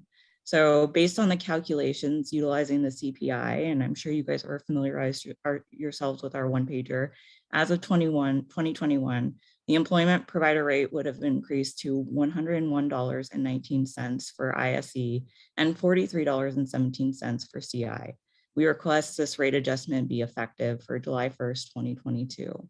We are also asking for a regular scheduled rate adjustment that is in alignment with the DDA's budgeting process to account for the cost of living adjustments that reflect annual increases in business costs and contractual requirement advances. Thank you so much for hearing. Karen, Lance, did you want to add, or Chris Brandt, would you like to add anything else? And I too needed to slow down, apparently. I thought I was going slow for me anyway. I'll just add, you know, as a community, we are all in dire straits, and, you know, the pandemic has set many of us over the edge. And as the Community Employment Alliance, we see you and we so support the overall need of this community. And we're really hopeful you can help walk with us in this instance as well. Lance, Karen, or Chris, do you have any question or want to add anything to what I just said? Okay. I'll just quickly add. Can everybody hear me? Yes. This is Chris Brandt. Hi. I would just like to thank everyone for their support and to emphasize that we know that we all need rate increases to be stable and continuing to offer quality services into the future. And that for all of us, it has become a crisis because we can't find people to employ at the rates we pay across the board to give the good quality of service everyone has. So we're supportive of all of the opportunities we have here to work together to make sure that we get this issue addressed across the board in our with our folks that are really interested in helping us in new ways in our DD North Star caucus that's paying attention very closely to our issues, which is great. Thank you. Thank you, Chris. I appreciate it. Okay, I just want to do one quick check-in. Debbie Roberts, if you're listening, we just want to make sure you're okay to go on at noon. Noah actually has the last 4 items, and I bet we could wrap this up relatively soon. Debbie, are you okay waiting till noon? I am absolutely okay waiting till noon. Thank you. Okay, thank you. And we could wrap this up. And then this, of course, is everybody who turned in a one-pager to Diana before it was time for us to air today, if you will. If you have a late one-pager or an item that you'd like to cover, we can do that after lunch and after Debbie, and we'll leave some time for people to raise additional issues. Okay, so Noah, you want to take it from here and start with inappropriate hospitalization of children and adults with developmental disabilities. Yes, hi everybody. I will be brief, but hopefully not too fast. So hi, I'm Noah Seidel. I'm with the Office of Developmental Disability Ombuds, and I'm going to talk about the next few issues. The first one is inappropriate hospitalization of children and adults with developmental disabilities. So this is an issue that our office and others have been working on for a few years.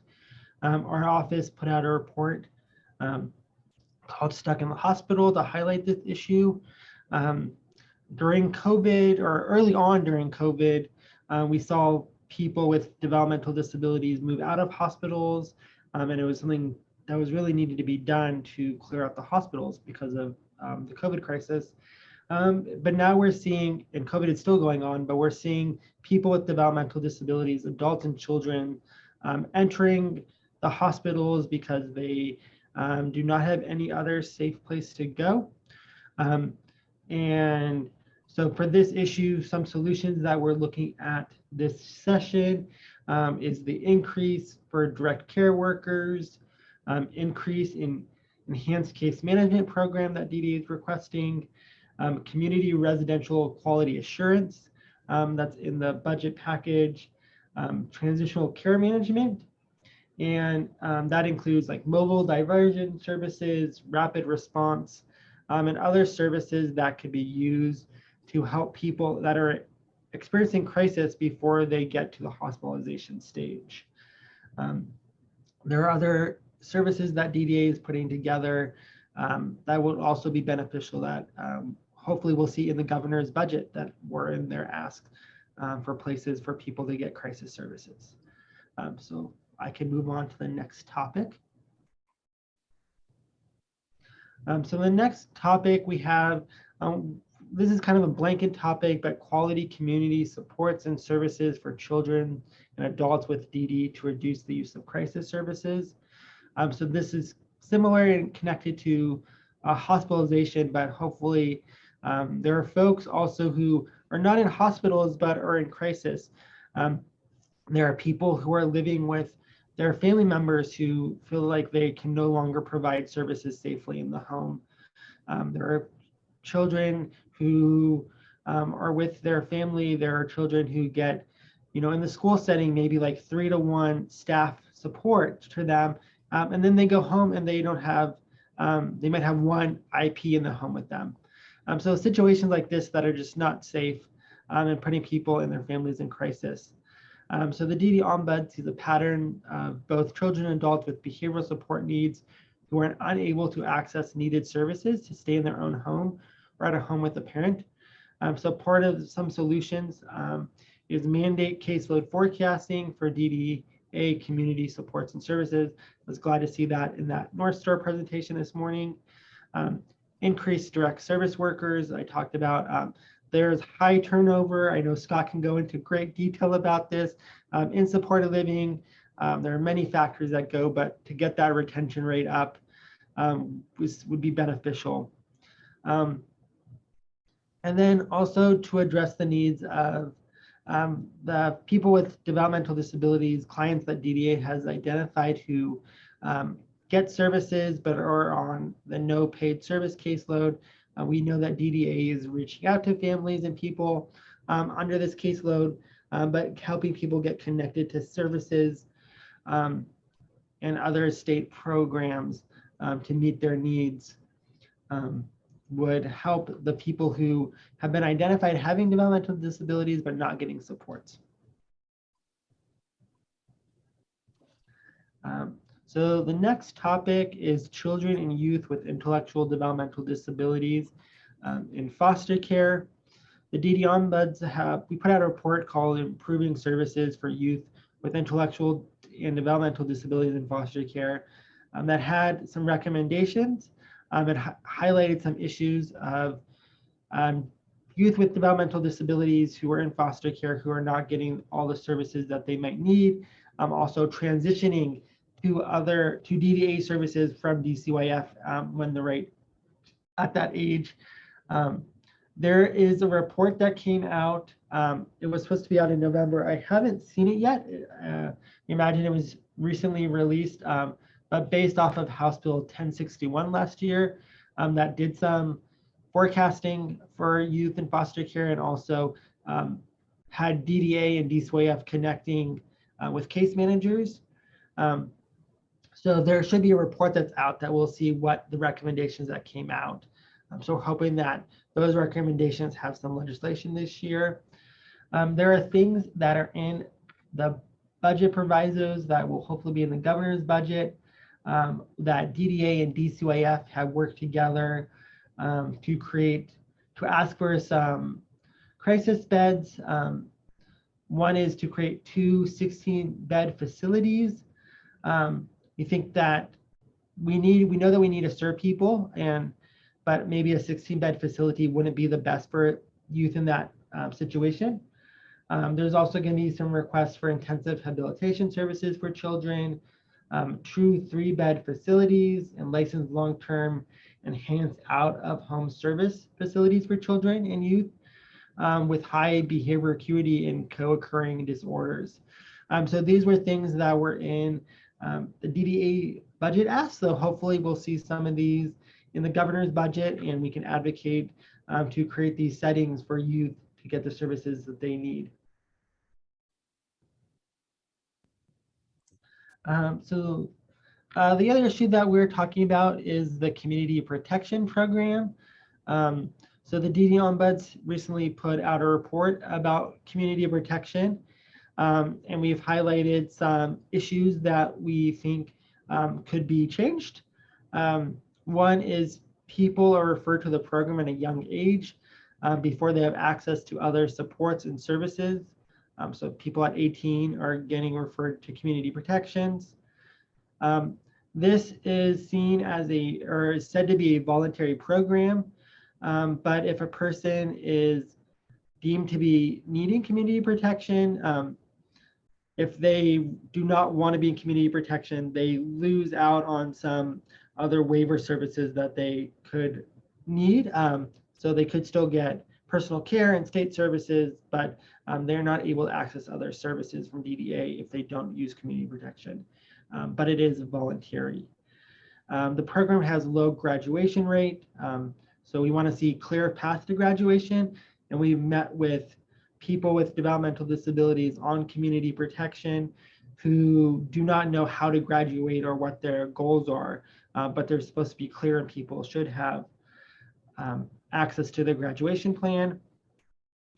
Some other issues with just how the DD Ombuds gets information from DDA. It took us time, and it was a slow response to get the information from DDA that we needed to produce this report. So we want to talk about our access to information and how we get information from the state provider. And the documents produced at the DD's Ombuds, or the DD Ombuds request, we're lacking information, and some of like the dates were filled in past when we asked for the information. So it didn't seem like these forms that were changing people's lives were being filled out consistently. So talking about how to make sure that services were equitable across the state. So we don't have any legislation this year on community protection, but we want to get the conversation started with legislators for possible legislation next year or policy change within DDA without a legislative ask to go with it. Thanks, Noah. Is there anything that you want to add to any of those times? I'm sorry you had the last 4 in a row, and that's a lot to go through. No, I'm available for any questions through email or calls or Zooms if people do want to follow up on any of these issues. Great. And Diana, that slide right there that says time for a break is not correct. Nobody go take a break.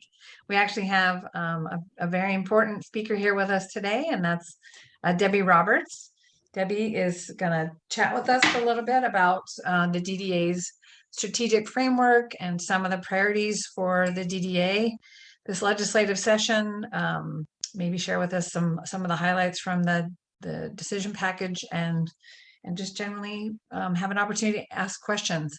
We had scheduled a time for a break for lunch, and we may do that after Debbie. And certainly for those of you who are not hosting the event, you can turn off your camera and grab a snack or some lunch while people are talking. But we're really grateful that Debbie's here, and we want to give her a chance to chat with us. And Diana, can you pop her? There we go. Hi, Debbie. Thank you, Stacey. Hopefully you can hear me. I'm notorious for being on mute when I'm speaking. So, hey, I am so happy to be here today. This is my first notebook meeting. I've heard about it over the years, and I'm just thrilled to be here. And just to recap, my name is Debbie Roberts, and I am the Assistant Secretary for the Developmental Disabilities Administration. I'm an older woman with shoulder-length blonde hair and light skin. I'm wearing a navy turtleneck shirt with a green sweater, and my background happens to be green and blue as well, with the words Department of Social and Health Services and the mission of transforming lives printed on it. It's really great to hear about the ideas and the priorities from everybody today. The work that you all do as advocates is so important to individuals, to DDA, to the legislature, to the governor's office. So thank you for your commitment to making Washington State better for individuals with intellectual and developmental disabilities. My team and I are highly value the partnerships and collaborations with so many of the organizations that are represented here today. And it truly takes all of these partnerships to create a system of care. I remember to slow down, the system of care that works for everyone. We are committed to developing strong collaboration with the individuals that utilize our services. I look forward to working with you during the upcoming short legislative session, which we expect to have even more focus on the DD issues. I've been meeting legislators across the board, and people are very interested in what is happening in the Developmental Disabilities Administration and across the state with all the advocacy groups. So let me talk about decision packages. As you may know, a decision package, or a DP, is the way that state agencies can request funding for new or existing work. Our decision packages must align with our strategic plan measures, and our strategic plan measures address our priorities and sets objectives and goals. Using data, we monitor our progress in order to ensure that we serve people in the most meaningful way and within our available funding. One of our most important strategic plan priorities is to support individuals with developmental disabilities to be able to receive services that support them in living in their own communities instead of in institutional settings. The governor's budget will be released soon, and there is some good news as it looks like the revenue picture has greatly improved in our state. I want to highlight a few of the DDA's budget requests, and thank you, Noah. I heard some of them in there. Be aware that typically in short sessions, like we're coming up to, we don't usually have this extensive list of policy decision packages. So we feel really fortunate to have the opportunity to submit them this year. So one, we have a decision package for home and community-based services related to the federal Medicaid assistance percentages priorities. So that may be what you've heard of, the 10% additional funding, and it's a one-time opportunity. So there's a decision packages that it adds funding and wage increases for direct care workers who serve individuals with developmental disabilities. We also have a decision package which creates two 16-bed facilities, as Noah mentioned, as a residential crisis stabilization program, and that we are working in collaboration with the Healthcare Authority and the Department of Children, Youth, and Families. And once the youth no longer requires the inpatient level of care and home and community-based services are appropriate, DDA will provide continued stabilization services for DDA enrolled youth. We have asked to expand the capacity of the enhanced case management program by 800. We're currently funded to serve 700 individuals in that program. So it would be more than doubling the size. It's been very successful. It allows the case managers to do more home visits and have a lower caseload so that they're readily available to assist with issues related to isolation, possibly home environment, and quality of care, as well as many other things. The Community Supports for Children DP funds the 2 3-bed facilities in a licensed program for children and youth 8 to 21 years of age to provide the intensive habilitation services, and 6 3-bed licensed long-term enhanced out-of-home services facility with children and youth. We also are asking for some additional quality assurance supports in order to, in order to meet the federal requirements and quality assurance goals that we have on the core and community protection waivers. We have a decision package for transitional care management, which funds complex transition coordination teams, mobile diversion rapid response, provider development, smaller caseloads, and enhanced supports to providers to support an estimated 2,100 client transitions of care annually. And during those transition periods, it's super important to have very solid systems in order to make the transition successful for people. In addition to the supplemental budget requests, in August, the governor authorized us to begin spending additional CARES Act funding from the Department of Health to facilitate client transitions from acute care hospitals to both ALTA and DDA community settings, and to help ease the shortage of available hospital beds due to the surge in coronavirus cases. And the CARES funding is being used to also pay for temporary rapid response teams throughout the state to increase staffing in long-term care settings and to provide payment incentives to nursing homes, assisted living, adult family homes, and supported living providers to accept clients transitioning from hospitals. Thank you very much again for the partnership, and we are looking forward to see what comes out in the governor's budget. So look for communication from DDA on that once we have that finalized. So thank you for the invitation today. Well, thank you, Debbie. That was a great review and summary. I was thinking there's an opportunity. You are bringing on a lot of new staff in this next little bit and have been hiring. And I wonder if you wanted to highlight some of the new focus areas that some of those new staff will be taking on. Oh, thank you. Thank you for that, Stacey. Yes, we have had a lot of transitions, and it sounds like the whole world is having a lot of transitions at this point. Let me go through some of our established staff that have taken some new positions and then on to the new. So Shannon Mannion, as you may know her, she's been part of the DDC groups and all, is now my Deputy Assistant Secretary. Beth Crable has stepped into an interim position under, or taking Shannon's old position as the Director of Field Services. So you probably had a lot more conversations with her lately.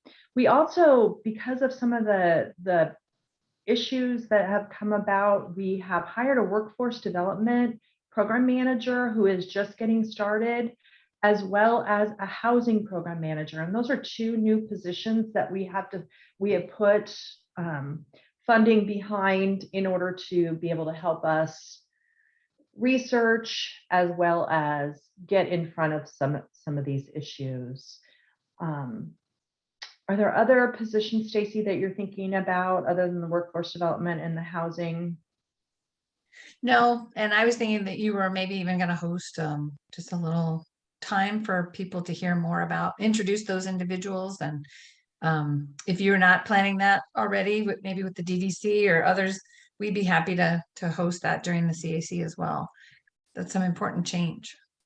That would be great. They both of them are relatively new, so January would be the perfect time to invite them to the CAC. Thank you. We appreciate it. Thank you so much for being here today. And I noticed you've been on all morning, so thank you for listening. Thank you. Okay, Diana, well, now you can put up the break slide because we can take I think we are back on track and we could start up again at 12:30 to give people the chance to get lunch. And so after 12:30, the agenda will be to catch anybody who may have had a late one pager or want to go ahead and share something that didn't get in on time for this particular early part of the day. In addition, Diana's going to take some time to share very specifically some of the data that she has received from DDA that she does annually, and then just highlight some of the reports that are available for some of the areas and issues that we've talked about today. And then Diana, do you want to talk about what the afternoon might look like beyond that for organizational priorities? Oh, did I lose you, Diana? Okay, well, we will go ahead and reconvene at 12:30. Please feel free to just turn off your camera and your sound. If anybody drops off and they need to get back in, we'll let them back in. Oh, there you are, Diana. Yeah, there I are. Sorry. I got a lot of different screens going at the same time. Get it. Yeah, Thank so you. this afternoon, we're going to cover some of the charts and reports that are out there and hear from some of the organizations. You know, I've heard a little bit, been watching the chat and, you know, text messages, and what we have to work with is what people submit. So when you have a lot of issues from the self-advocates, it may look lopsided, like, you know, families or parents aren't represented as much, but we're working with the information that's provided to us.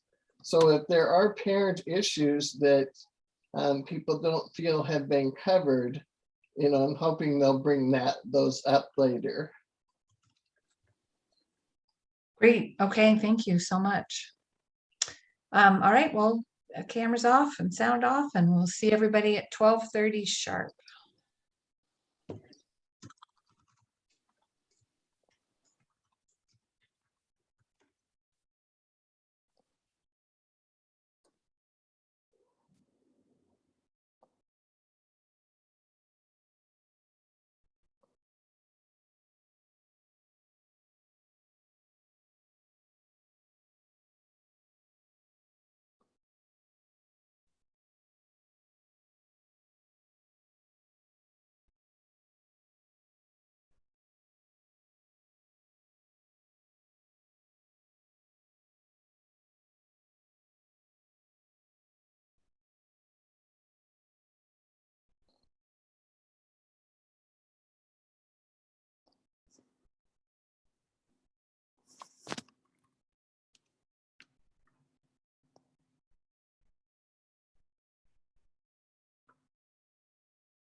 Kathy.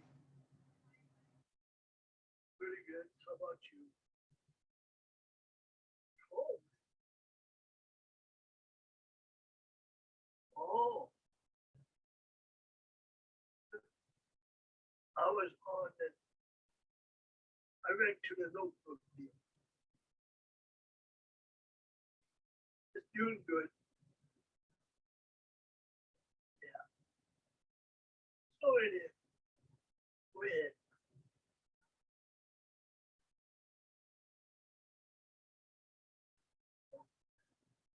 Yeah. So anyhow, I just wanted to say hi. I'll talk to you tomorrow. Bye.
come on, it's 12:30.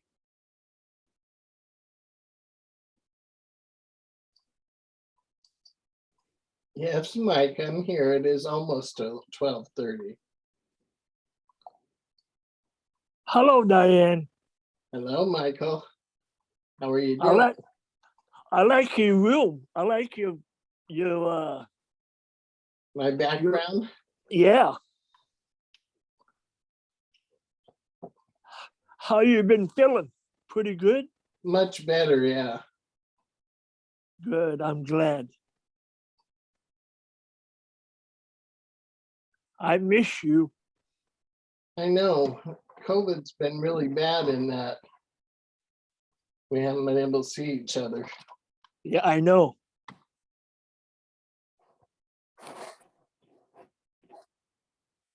I miss her too. Yeah. Hi, Diane. There I am. I just realized my camera didn't have me on it. Honestly, that way. I'm really enjoying this. Lots of information, huh? Yeah. Hi, Diane. Hi there, Susan. How you doing, man? I'm good. I miss you. I miss you too. Hi, Always Susan. get a hug from you at the notebook meeting. I know. I'm missing you. I miss your laughter and stuff, and getting those notebooks and stuff and everything. Well, eventually this has to get over with and we'll get to go back to seeing each other in person. Hi, Susan. Susan. Mike, how are we How are doing? you? Pretty good, dear Susan. Oh, that's good. I'm on one new toy. Yeah, you got a new toy, huh? Yeah, that's right. What is it? Right here. This is the toy. This is my brand new toy. This is my well, actually it's my husband's toy. This is his new computer. This is his Oh, laptop. yeah, he said something about he was getting used to a new computer. Yeah, well, he could make. I got a wonderful daughter, Diane. A wonderful daughter and a wonderful boyfriend and his brother. They all got together on his birthday and got this computer. Oh, that's great. Yeah. That'll make all your meetings a lot easier, huh, Ken? Yeah, yes, they will. Yep. Absolutely. Hi, Ken. Hey, how you doing, Mike? Pretty good. That's cool. He Nice just to had see a you, man. birthday. It's a birthday a few days back, about last week, actually. Well, happy birthday a little late. Oh, thank you. Thank you very much. My birthday is again. my birthday is next month. Yeah. Well, yours is coming up again. Yeah. Well, mine was the December 2nd birthday. Robert. Oh, we just missed yours too, huh? Yeah. Happy birthday late. Hi, Well, thank Robert. you. Hi, Robert. Robert Wardell. Oh, he's waving anyhow. He's there. He's there. Just wave at him. At least you get to see him anyhow. How you doing, Robert? Good. That's good. We're doing good too. Cool. Very good. Well, it is 12:30 now. So I think I am going to start by sharing my screen here. Oh, Diana, before we do that, can I make a quick note about interpreting? Oh, that's Sure. And this is just, this is Jeremy speaking, and just to note that it's important for us to speak slowly so that the interpreters can keep up with our speaking. And I'm going to be paying attention to that. So if you hear me interrupt you and just say something like, please speak more slowly, it's not because I'm trying to be mean or trying to disrupt you, but we just need to make sure that our interpreters can keep up. So just a friendly reminder. Thank you, Jeremy. Yeah, I noticed that came up in the chat a lot the first half. Go right away before we start again. Okay.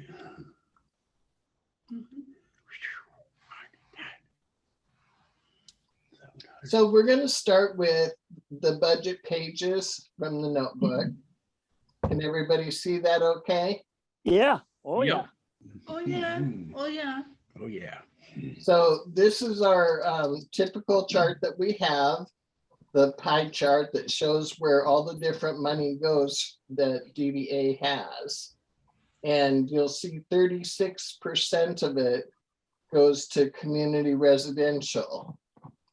And then 36% also goes to in-home services and supports.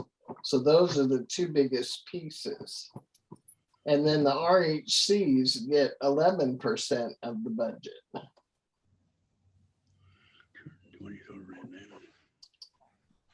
So when we look at the statistics for this year, there's about 120,000 people in Washington state who have a developmental disability.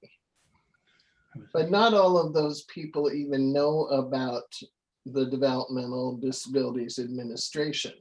They don't know that there are services available.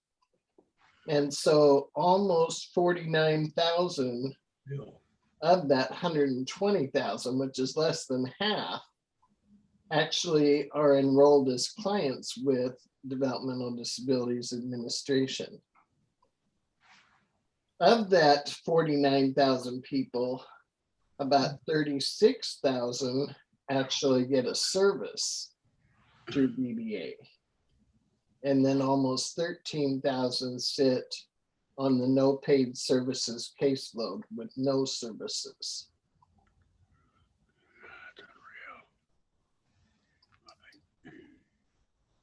So this second chart, I'm not going to go through it all, but it breaks down where a lot of that budget appropriation goes to: the SOLAs, the RHCs, the residential programs, respite services, the state supplemental services.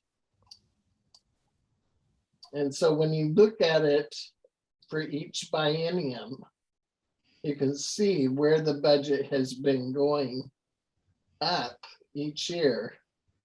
And this gray part on top, those are state dollars. And then this gray part down on the bottom, marble looking part, those are federal dollars. Okay, yeah. So then we're going to look at a different pie chart of where people live. Now you'll remember in the budget pie chart, I said the RHCs get 11% of the DDA budget, but only 1% of the people live there. So 1% of the people get 11% of the budget. Most people live at their parents' home or a relative's home. 72% of the people do. And then we have other community residential, like supported living. 24% of the people live there. And a very few, it doesn't even add up to 1%, are in the SOLAs, the state operated ones. And then the nursing facilities, those just made 1%. So remember last year, they're building this new nursing facility at Fircrest, and barely 1% of the people live in a nursing facility. But we're building a $120 million facility for them. Wow. Crazy. Yeah. And so then again, we've got money here. And that percentage went up to 12% for RHCs here.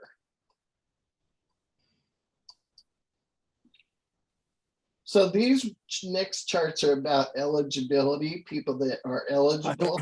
So every year we have about 700 people more that apply for services. And DDA makes their determinations of whether they're eligible or not eligible. In 2019, there was a lot of people that wound up being eligible, but those numbers have declined since then. And we don't really know the answer of why, but those people may just not know. There may not have been as many apply for those years. And then they have to review everybody. You get your eligibility reviewed all the time. And so when they reviewed people, that number kind of jumps around a lot of the people that became, that stayed eligible, and then some who were determined ineligible. So here's the total eligibility determinations for the fiscal year. All these charts are on the website, so you can go in and look at them more if you want to look closer at the numbers. So we have eligibility by age. There's a 0 to 3 group, 3 to 17, 18 to 21, and 21 years older. So this last year, there was a little over 10,500 people that were made eligible. And it also shows it by gender, whether they were male or female.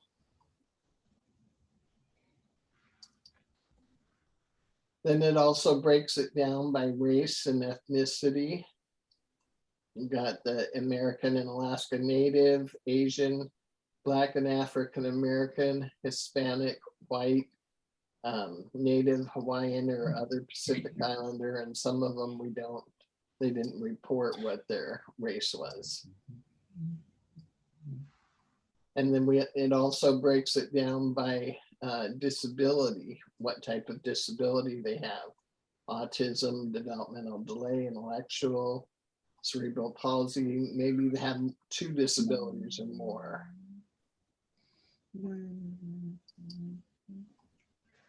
So how much does it grow?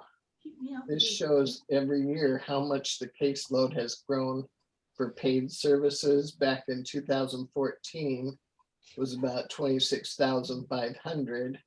And so for 2021, it's 36,600. So about 10,000 people in that time have been added to the paid services caseload. No paid services in 2014 was 14,000, a little more. And here we are almost at 13,000. So the no paid services caseload has not changed a whole lot over that same time period where we added 10,000 in the paid. But we keep having the same amount instead of it going down like it should.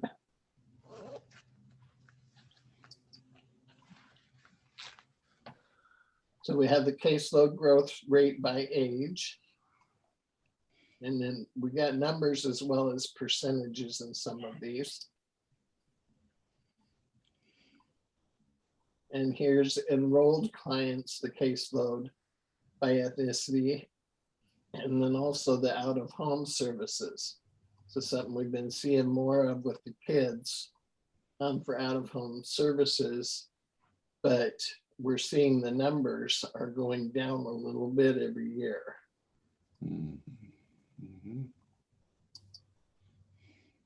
The enhanced case management program is for people who don't have a lot of supports in their life. So we want to make sure that we can keep track that they are getting the services and not being abused just because they don't have a lot of people around them. So that case management, they get to go out more often and see the clients to make sure that they're being well taken care of. Yes. And we've had that now for a few years, since 2016. And so there are people who have improved the services and the supports around them so they're able to go off of the program.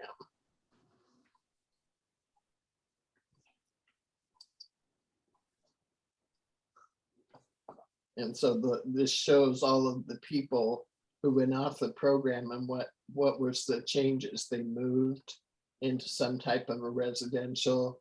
Maybe they're no longer eligible for DDA, different reasons like that. And this is a typical chart we have of the client numbers by their service, whether they're on a different, what kind of waiver they're on, if they get community first choice. You'll notice ICFID, the community ones, we no longer have any in this state. So we still have the residential habilitation centers that have the intermediate care facilities, but we don't have any of the community intermediate care facilities anymore. All of those have closed. And we got birth to 3, people living in their own homes or coming out of the institutions on the roads to community living.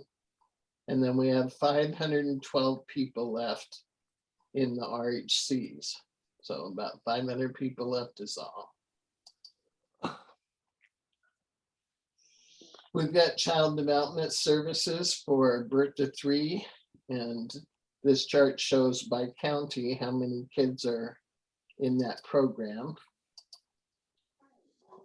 And this one shows more of where people live in each region, whether it's the RHCs or nursing facilities, adult family homes, the SOLAs, and supported living, whether they're living in their parents' home.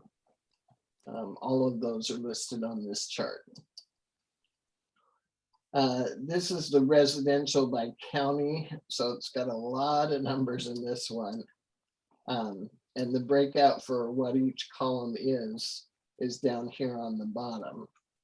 But it shows all the numbers of people, what type of placement they live in what county they live in. So these charts are helpful when you're talking to your legislators, because then they can look and see the area that they actually cover, that they're a representative for, how many people are receiving what kind of services in their area.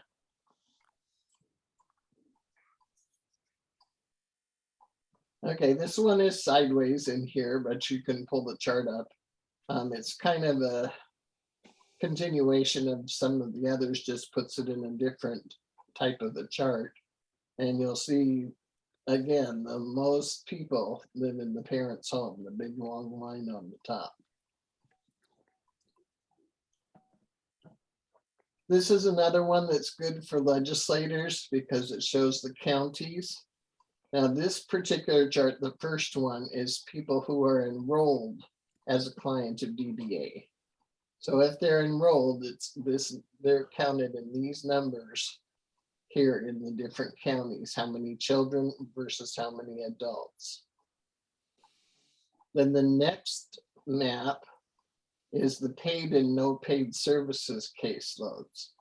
So out of those people that were enrolled in the first one, it shows how many of them are on the paid caseload and how many are in the no paid caseload. And next to each county, you'll see a little arrow, and that's telling you whether those services went up, the change for them from last year.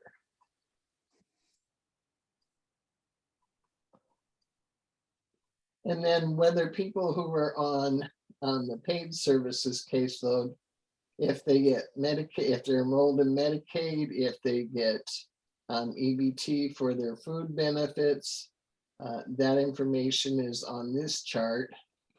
And the same here for the no paid services caseload. This one is the waiver capacity. And it shows for each year how many people are on that waiver. And we finally got up over 108 this year because the legislature last year added 100 new openings to the children's intensive in-home behavior supports waiver.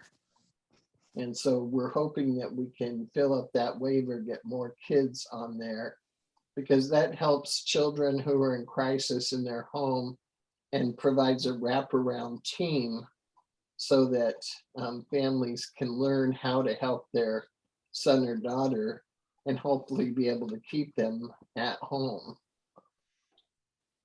But you can look for the numbers here as far as the waivers. And the bottom part of it explains what each waiver provides.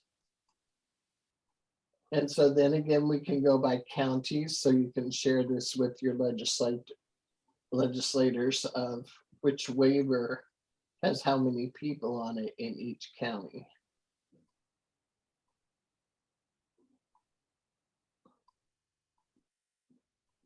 So this just shows a little bit about Medicaid benefits. This is from the feds. There are mandatory benefits if your state takes Medicaid money that have to be provided, like EPS, VT, hospital services, this list here. And then there's optional ones that the state can provide if they choose to. They've got to check a box on the state plan. And so sometimes we see these change, like with dental services. There have been times when money was bad, hurting, the legislature was hurting for money. And so they unchecked that box basically and said, we're not going to provide dental services now, and then we get it back. So these are all optional things the state can provide, but they don't have to.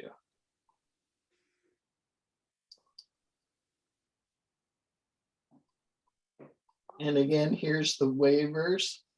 How many children versus how many adults are on each waiver, showing it for the last 5 years, 6 years.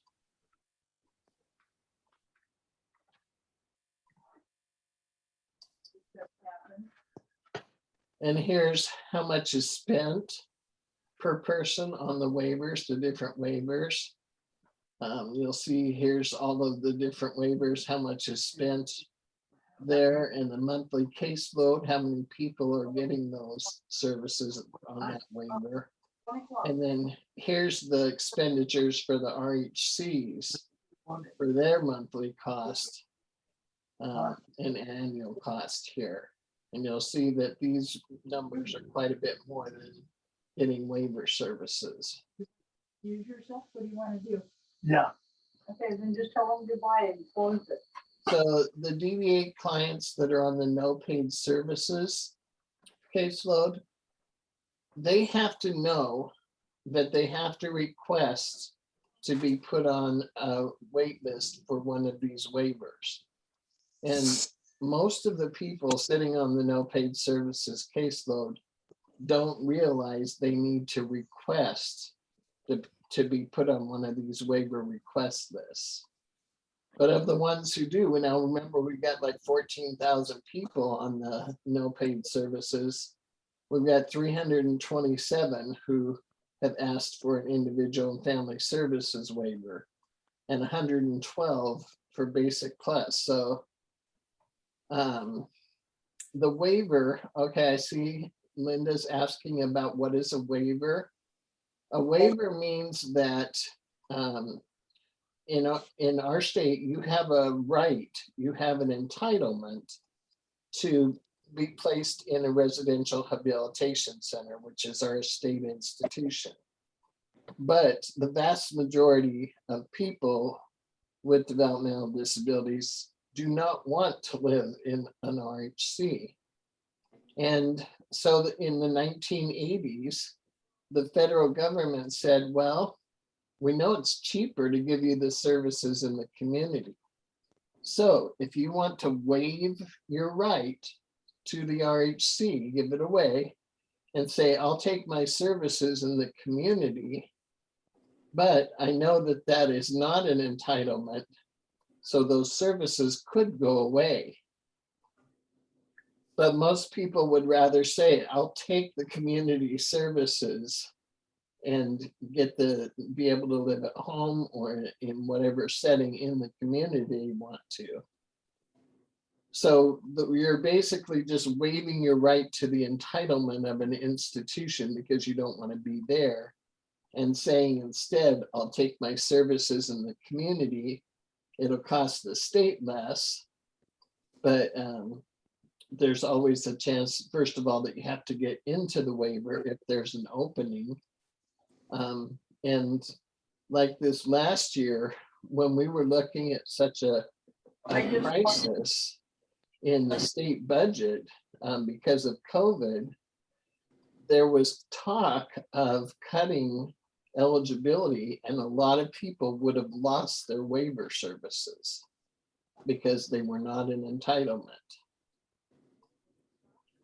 But once you're on those waivers, those are Medicaid programs. And so there's a lot of other programs through Medicaid that you get access to. But it's one of the pieces that we really got to work on is helping people understand they need to request to be put on a waiver request list, is what they call it. And that was one of the confusing pieces in the legislature last year. Senator Rolfes, who is the chair of the Senate Budget Committee, Ways and Means, she had asked how many people are on the waiting list to get services.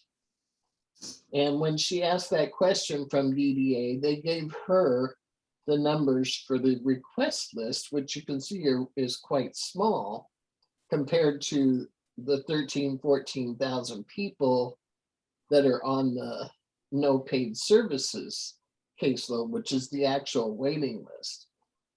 So Senator Rolfes put that in the budget. Okay, we're going to fund all of these people, but they were the people who had requested a waiver service. They weren't the people on the no paid services caseload. And so when the budget went forward, she thought they had taken care of all of the people sitting on the wait list, when in actuality, all they took care of were the people that knew to request to be put on the request list. So it's important to differentiate that and make sure legislators are aware the request list for waivers versus the no paid services caseload are two very different things.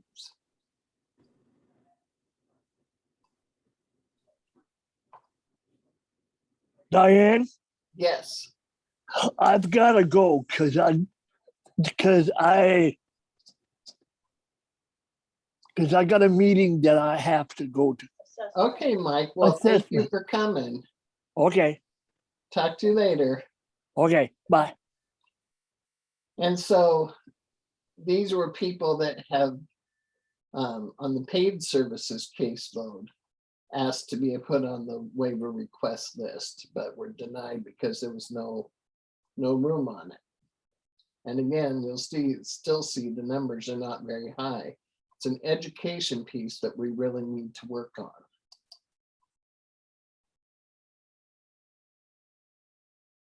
Community First Choice is what we call the program that used to be called Medicaid Personal Care. So the personal care services that people get is a Medicaid plan called Community First Choice. And this talks about some of the different services that you get through that.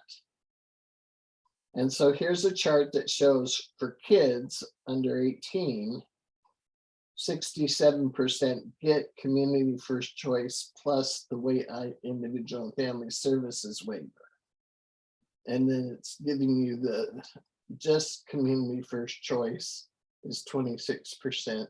And then there's numbers for Community First Choice plus a different waiver. And then the same numbers for over 18.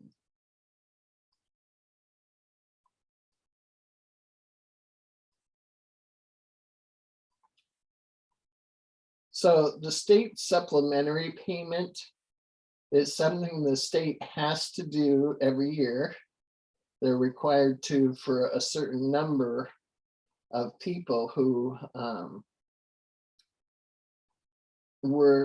it's got to do with the Medicaid. And yeah, December 73, I think that's when it said that began. But they guaranteed that SSI recipients would never receive less than what they received. And Governor Locke learned this the hard way years ago because he tried to take away the SSP to help the state budget. But the feds came back and said, nope, now you have to pay all that back because you're not allowed to do that.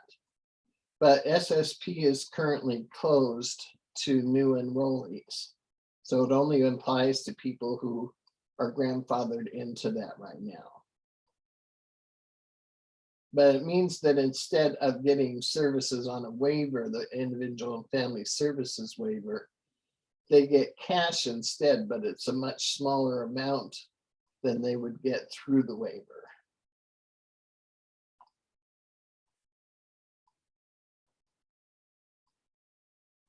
And this was the allotment level for that. Okay, and this shows the average monthly caseload and the cost per client for each of the waivers and whether it's residential or non-residential.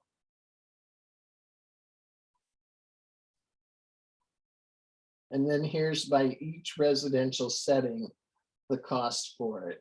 And it's kind of broken apart. We've got all the SOLAs, shows the different counties the SOLAs are in. And so the cost is a little bit different. It varies depending upon the location. And the same for the RHCs, Rainier being the most expensive now because they've got cottages that are no longer getting any federal dollars. And we have the kids SOLAs, licensed staffed residential, foster homes and group care, that kind of thing.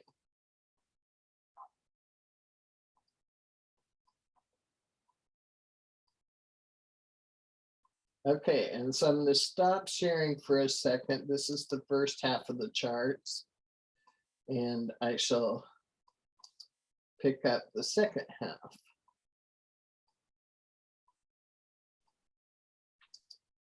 Diana, this is Margaret Lee. You are incredible. That data is just incredibly presented to us. Thank you so much. Well, you're welcome. Thank you.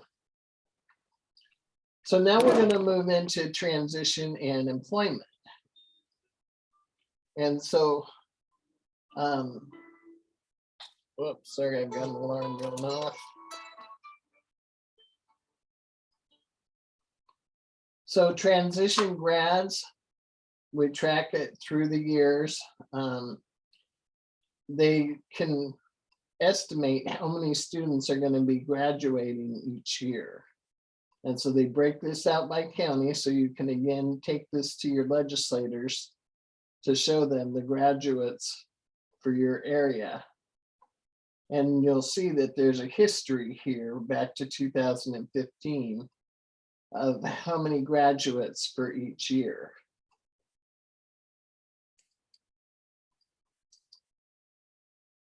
And then we get to employment, and we're going by county again. And we've got group supported employment, individual employment, and then community inclusion. And you'll see pretty much by far, most people are in the individual. We're getting smaller and smaller numbers left on the group supported employment. And when we look at acuity levels, which means people who have more challenges or less challenges as far as finding a job and being able to carry out a job. So we've got minimum wage or self-employed.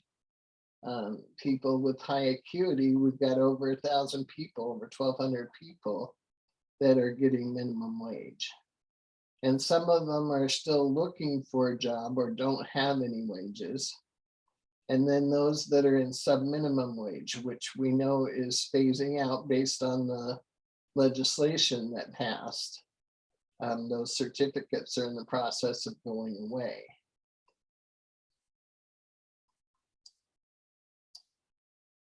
And then down here, we look at the average number of support hours they need each week, which is about 2. And the average numbers of hours that they're working. So we have 10 in individual employment, 8.5 for the group supported. And their average wages per week for individual employment's $122. It was $138 before, but remember, we're working within a COVID system too. And you'll see in some of the charts coming up that we've had some drops in the number of people working and what they've been able to make because of COVID. So receiving supported employment services by their wage status, whether it's minimum wage, sub-minimum wage, or they're looking for a job, those numbers are reflected here. And we still got, you know, around 2,000 that are looking for jobs still in this year, last year anyway. This one kind of shows you, we took a dive here in 2020 because of COVID, of the number of people earning a wage. A lot of people lost their jobs during that time.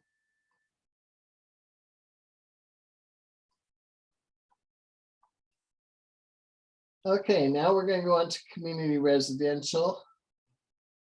This shows the different types of residential options for adults. And it tells you, you know, how many people can be in the home, who pays for it, that kind of information. And then there's information about the different services that can be provided through each of these. And here's a list of the numbers who are in each of these different residential settings for adults. And then we break it out for kids too, number of children in each of these residential settings. The licensed staffed residential that is for children. This breaks it out so that you can see which region it's in, the names of the different staffed residential programs, where they're located at, how many people they're licensed for, and how many residents they currently have. And you'll see sometimes the numbers are a little lower in the current residents. Some places keep an open bed just for emergency use in case they need it.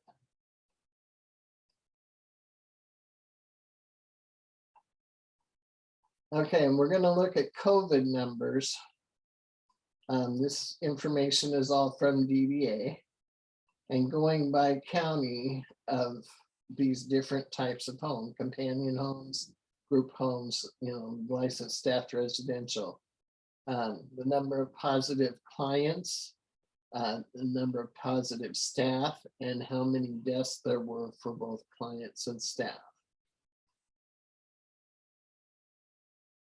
You'll notice there's a lot more in the staff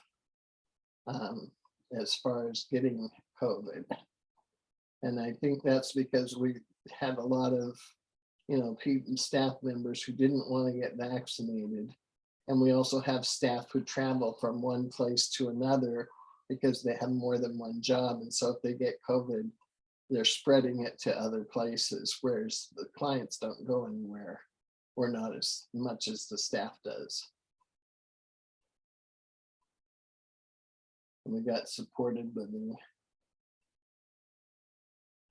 And the totals, there was 1,700 staff members and 820 clients. So then it breaks that COVID out by the solo programs with both staff and clients. and the cases by month for clients and staff. Again, you'll see the staff numbers are pretty high. This is at the RHCs. Again, the staff numbers are really high in the RHCs compared to the clients.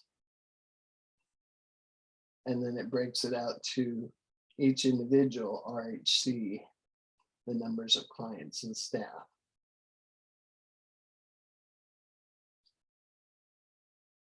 So here's the cumulative totals for each month of both clients and staff. And then again, for each of the individual RHCs.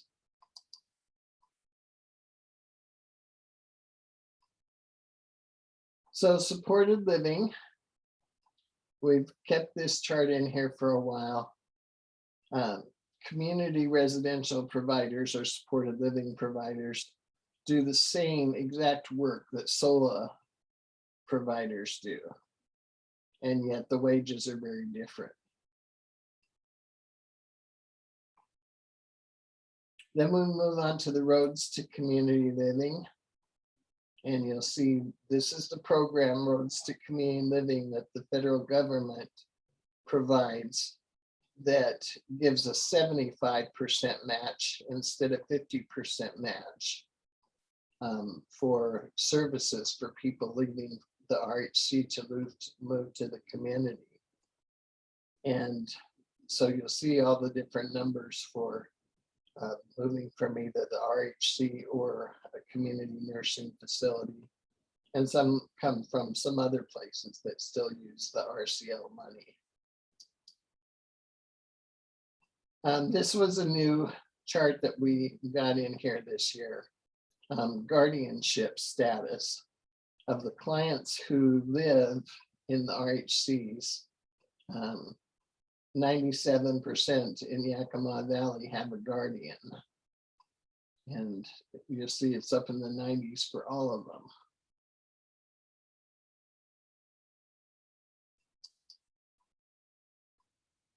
So this is a chart again that shows people who transitioned from an RHC or a skilled nursing or community nursing there. And the outcomes, how many moved, how many of them returned to an RHC after moving to the community. And it's a pretty small number compared to those that actually were successful moving to the community. But we still have this number here that are waiting to leave. They qualify, they have the funding ready to go, but there's no place for them to move to. And for 2021, we still have 62 clients sitting there waiting. And some of them have been there a long time, a couple of years, waiting to get out. Diane, are those people who are waiting, people whose guardians will allow them to move? Yes, they're all ready to move. They just don't have any place to move to. Roads to community living by the region. Again, this helps with legislators depending upon what region they represent. And from where they're going, moving out from. How long? 2 years or more. 27 people in RHC that have been waiting more than 2 years. The discharge setting of where they go. Some of them go to a home by a family member. This one's 0 this time. Individual apartments or in group homes. Those seem to be a setting that works for people. And so here we see the numbers since back in the 1960s. We were at a high in over 4,000 people, and it's continued to decline till we're just barely over 500 now at this point. And this chart has information about each of the RHCs, when they opened, what they were, their purpose was. But it's also got this emphasized piece that these were supposed to be intermediate care facilities. That's what they're called. That's what the federal government sees them as. And intermediate means it's just a stopping place for a little bit, then you go on. And our state began to quit looking at them and just looked at them as something being a permanent placement. And the Center for Medicare and Medicaid said, wait a minute, you guys are not doing what you were supposed to do with these programs. And so the last few years, they've been coming down hard because they don't want people just staying there. It's supposed to be intermediate. You give them some goals and some skills, and you help them be able to move back out into the community. So now this has become something, that's why Rainier no longer gets federal money for part of theirs, their cottages. So this is one of the things that helps us as advocates to be able to say, we need to be downsizing and closing these and moving people into the community settings and helping them get the skills they need to do so.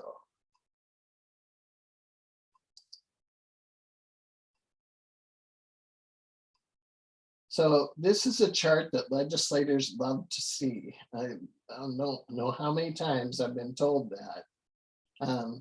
This shows the number of people as it declined for the RHCs and the amount of money that was spent each year. And you see the numbers decline, but the cost keeps going up.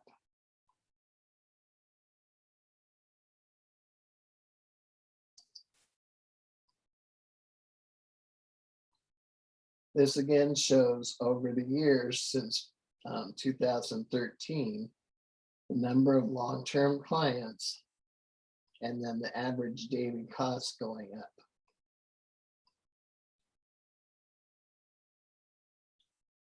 This chart here shows the FTEs, which are the full-time employees that work there. So you can see the number of employees that work at each of the individual RHCs. And they've kind of gone up and down. 2019 was when CMS came down really hard on DSHS for the RHCs and said, you're not doing enough to get people moved out into the community, because they had all kinds of findings against them, people just sitting strapped in wheelchairs, staring at a TV all day long, or sitting in front of a wall with nothing to look at. And they said, no, you need to be doing active treatment. And so the way DSHS responded to that was to add a bunch of employees, but it still didn't help. And so now you see the number of employees going back down again.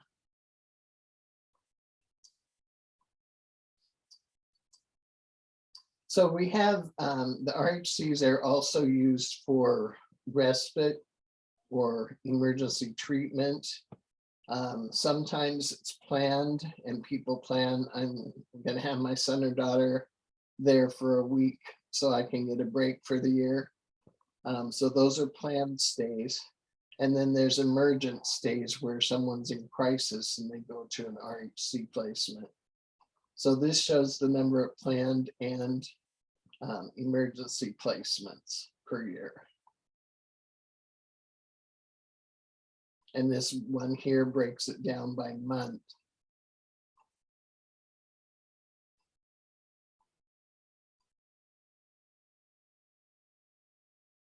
And there's over time, the planned ones.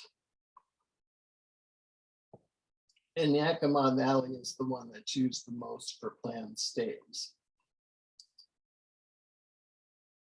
And then planned stays by month. This is the SOLA caseloads with those started out slow. They kept about the same for a few years, and then now they've started to increase in use of legislature deciding that it's a good thing to utilize the SOLAs because the staffing is state employees. And oftentimes what happens is a person who leaves an RHC placement, they may have staff that have worked with them for years there. That staff can move with them to the SOLA, the state operated living alternative. And so then they keep some consistency with their staff. So those are all state employees that work at the SOLAs, but they do the same job and provide the same services to the person that someone in supported living does.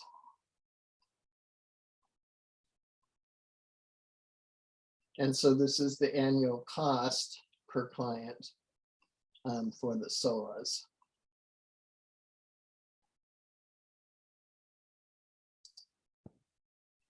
Hospitalizations. There's not a complete year available from DDA yet, but this takes a 6-month look at clients who have been hospitalized without a medical need. And some were cleared for discharge, some were discharged, some are still hospitalized. And this shows the length of stay, how long they stayed, how many in days, 115 days, 182 days. And you see people are there for quite a while. And it tells you why they couldn't leave. There was no bed available or provider available, or the provider needed more time to find housing and staff. Maybe they needed a mental health bed and that wasn't available. And then there's the numbers of people that were cleared for discharge and what county they resided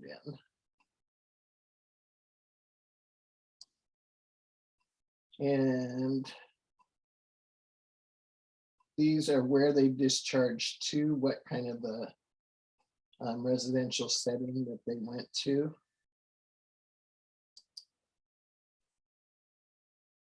And what county they went to when they were discharged.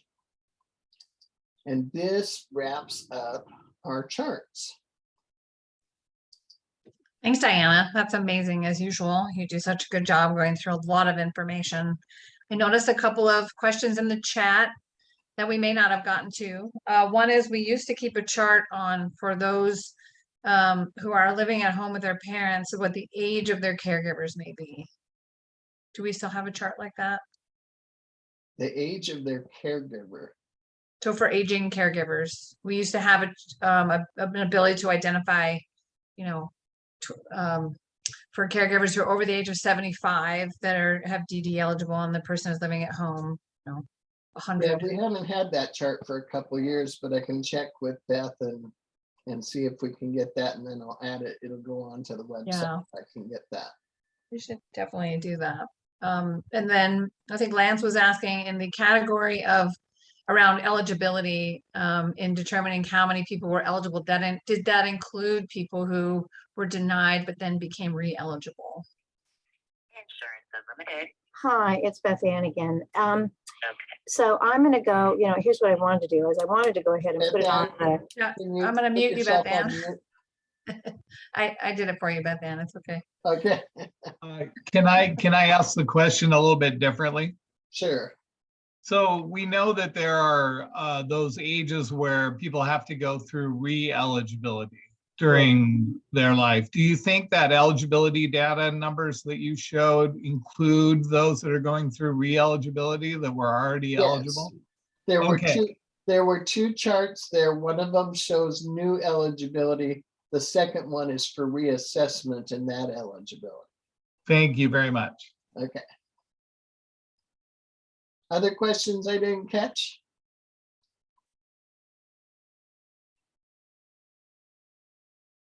Feel free to hop on, anybody. Just we'll open it up for any other questions about data. So if if they're all giving the client in the RSC temporarily, why is it we coming to a permanent stay? I don't understand that the RSC is going to be temporarily, but then somehow they stay longer than it is in this state. And the in-laws. I'm not sure I caught all that. Why are people still staying longer than they should be staying in the RHC?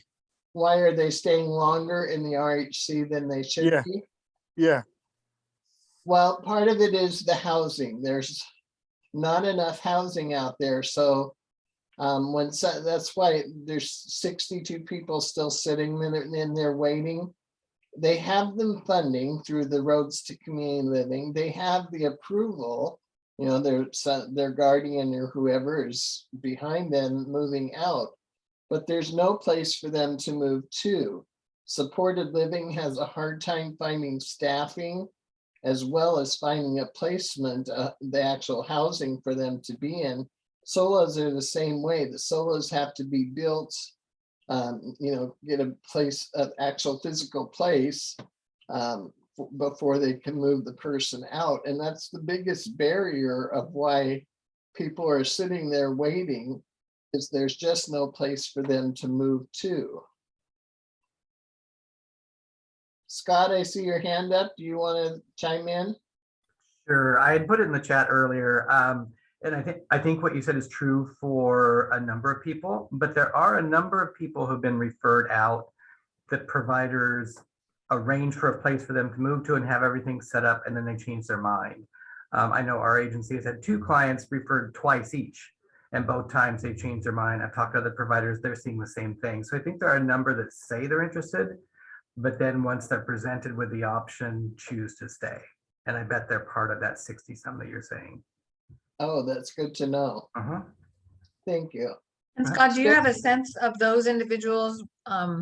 Did they have family members or guardians making the decisions for them ultimately, or were those individuals making their own decisions? I think it's a 50-50 split. I know, like, for example, we have one individual at Lakeland who's been referred twice. And when it comes down to the move, she has chosen not to. But some others are guardian hesitancy. I think there's the fear. And I'm curious, do you know if any of them were connected with the Family Mentor Project, if those were family members? That I don't know. Not entirely sure. Usually they are. I mean, usually there's someone involved. So I'd be surprised if they weren't. That's really important for us to identify all those reasons so we can remove barriers for sure. Right. Spencer? Yes, thank you. I have a question, but it's unrelated to that because I'm actually gonna have to leave soon. I was curious, is there any law or anything that happens for those who've lost their like Section 8 housing or anything, even though I'm under the amount I'm making and stuff?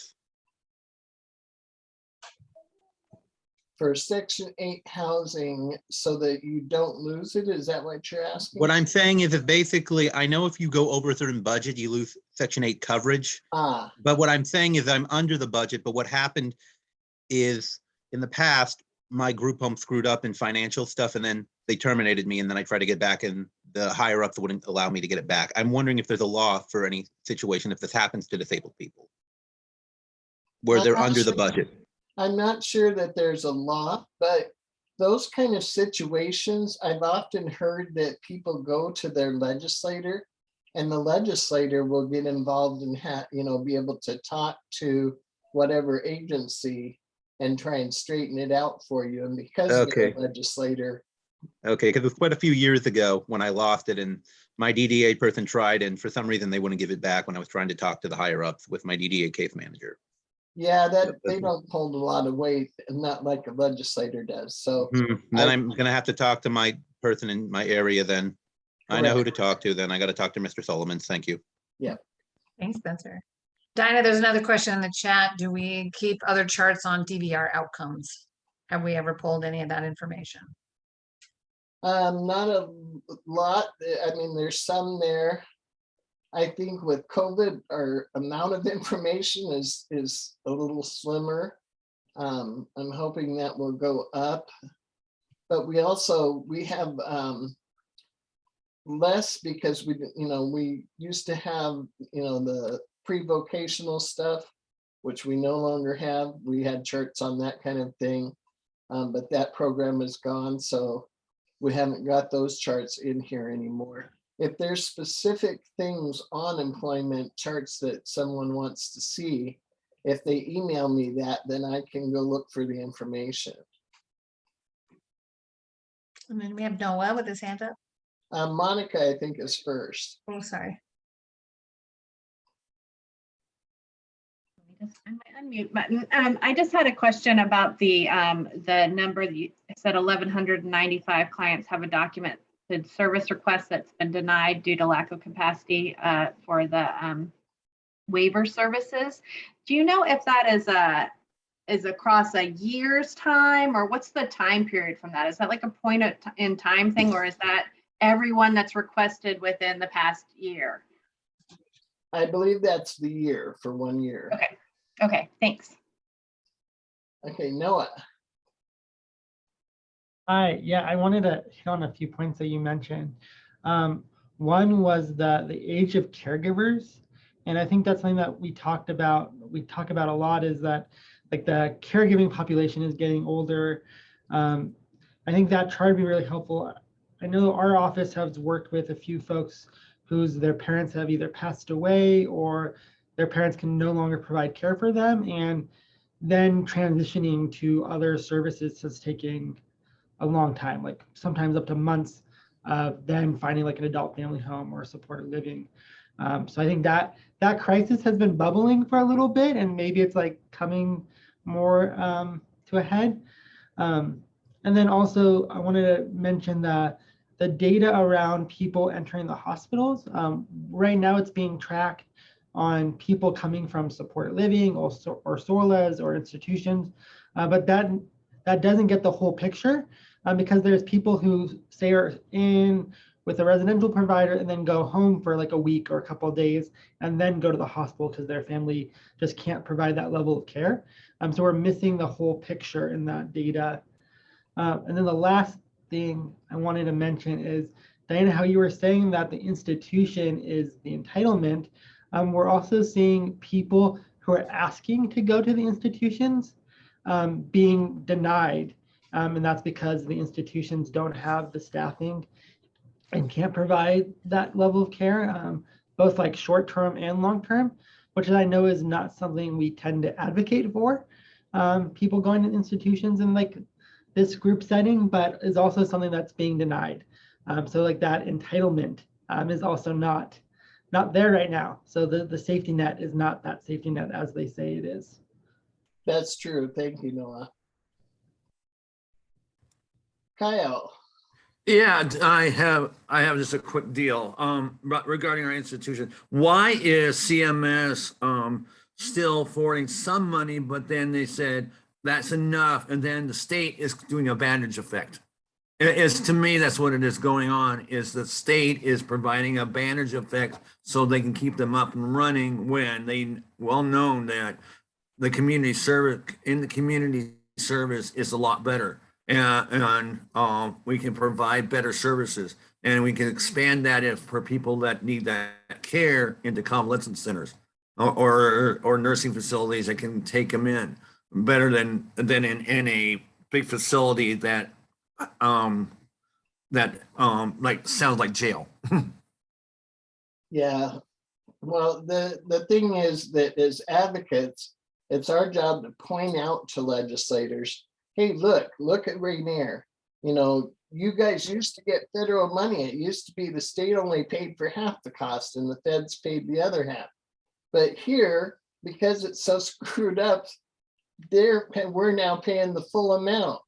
So why are we doing this? Why don't we close this down and pay for community services where we would get a 50% match again? Because when we provide the services in the community under Medicaid, then Medicaid pays half for that service. So we could have those same people sitting in the community with the state paying half and feds paying half, instead of them sitting in the RHC where the state has to pay the full amount, and that's even more than what the community amount would be.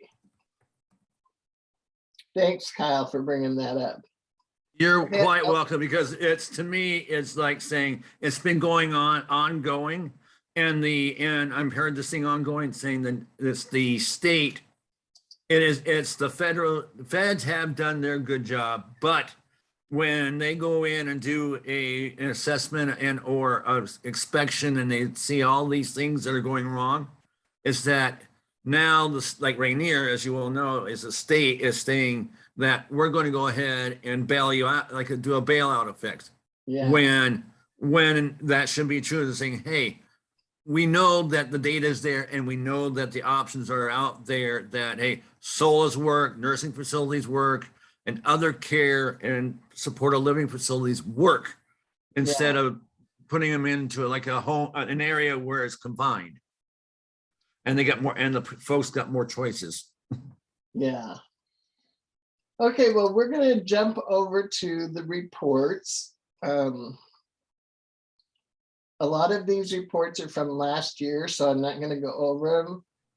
They're all on the website so that you can go look at them if you are interested in these different reports and the things they covered. I'm just going to hit some of these new ones.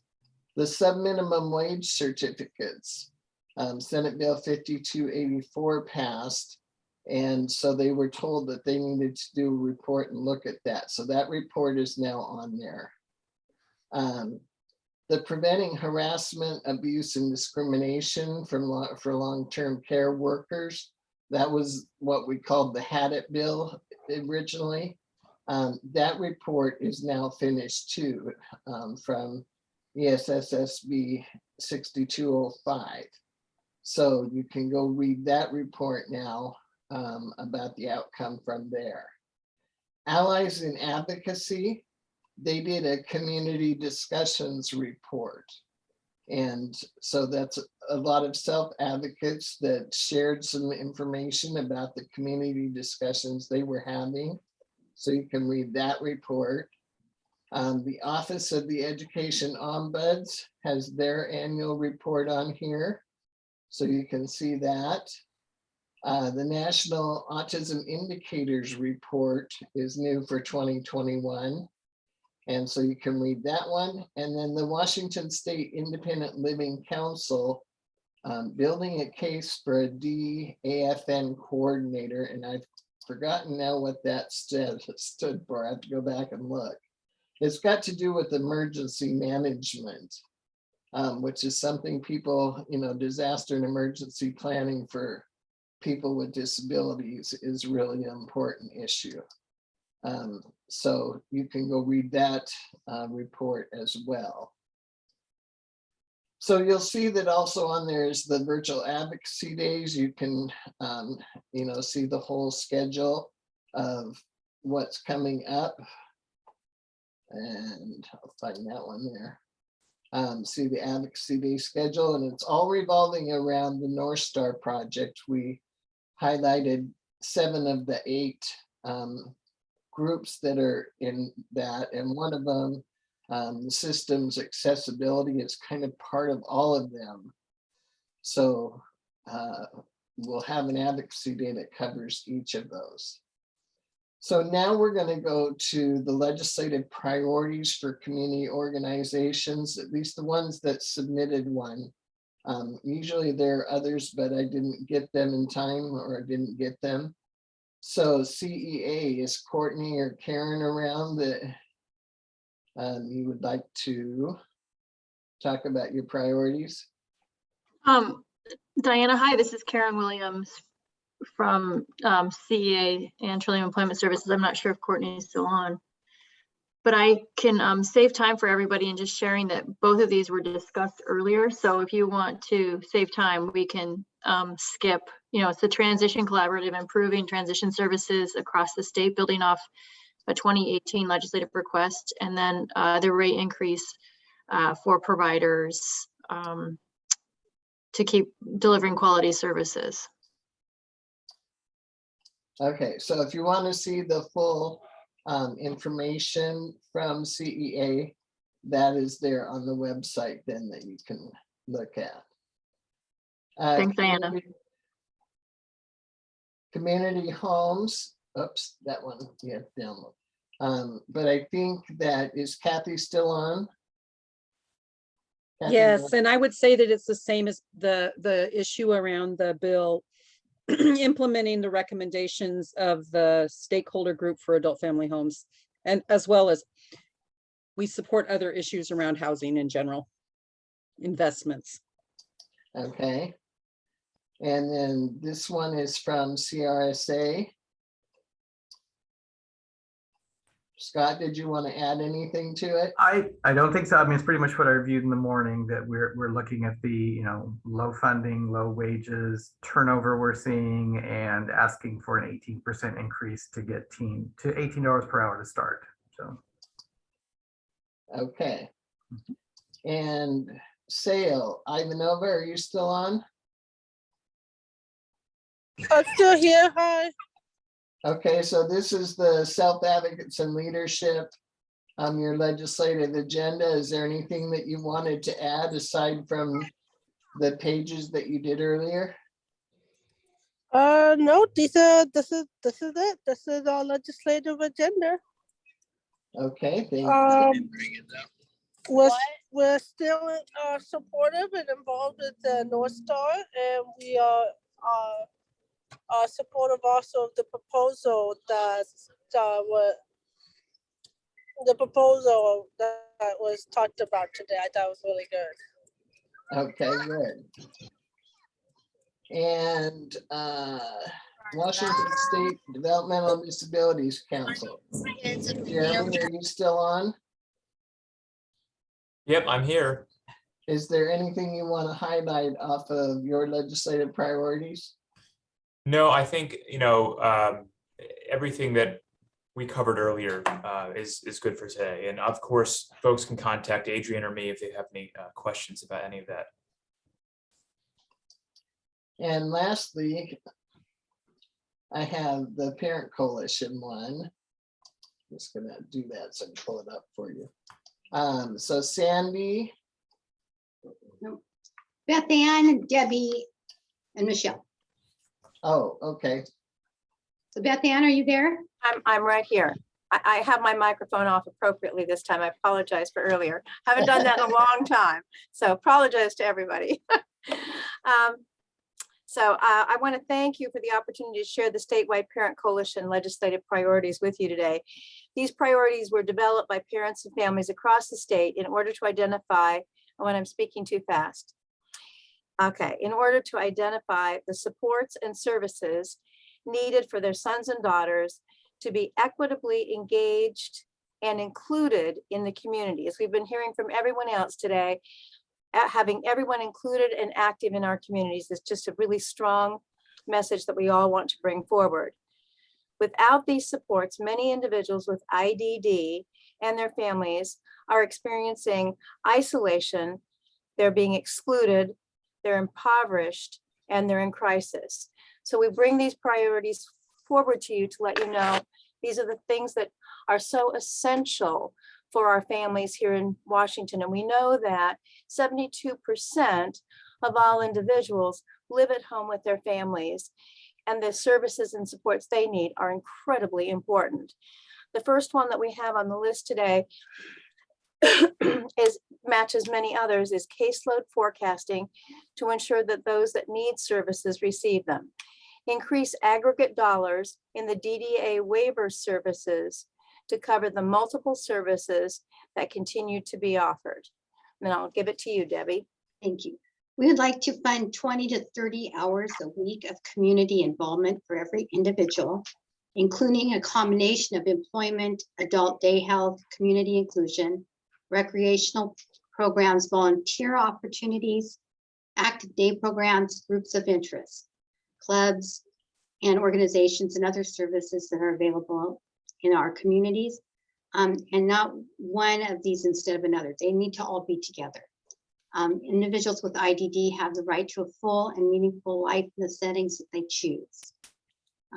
fully fund the DDA no paid services quiche, so that all the DDA eligible individuals receive the services that they need whenever they are needed.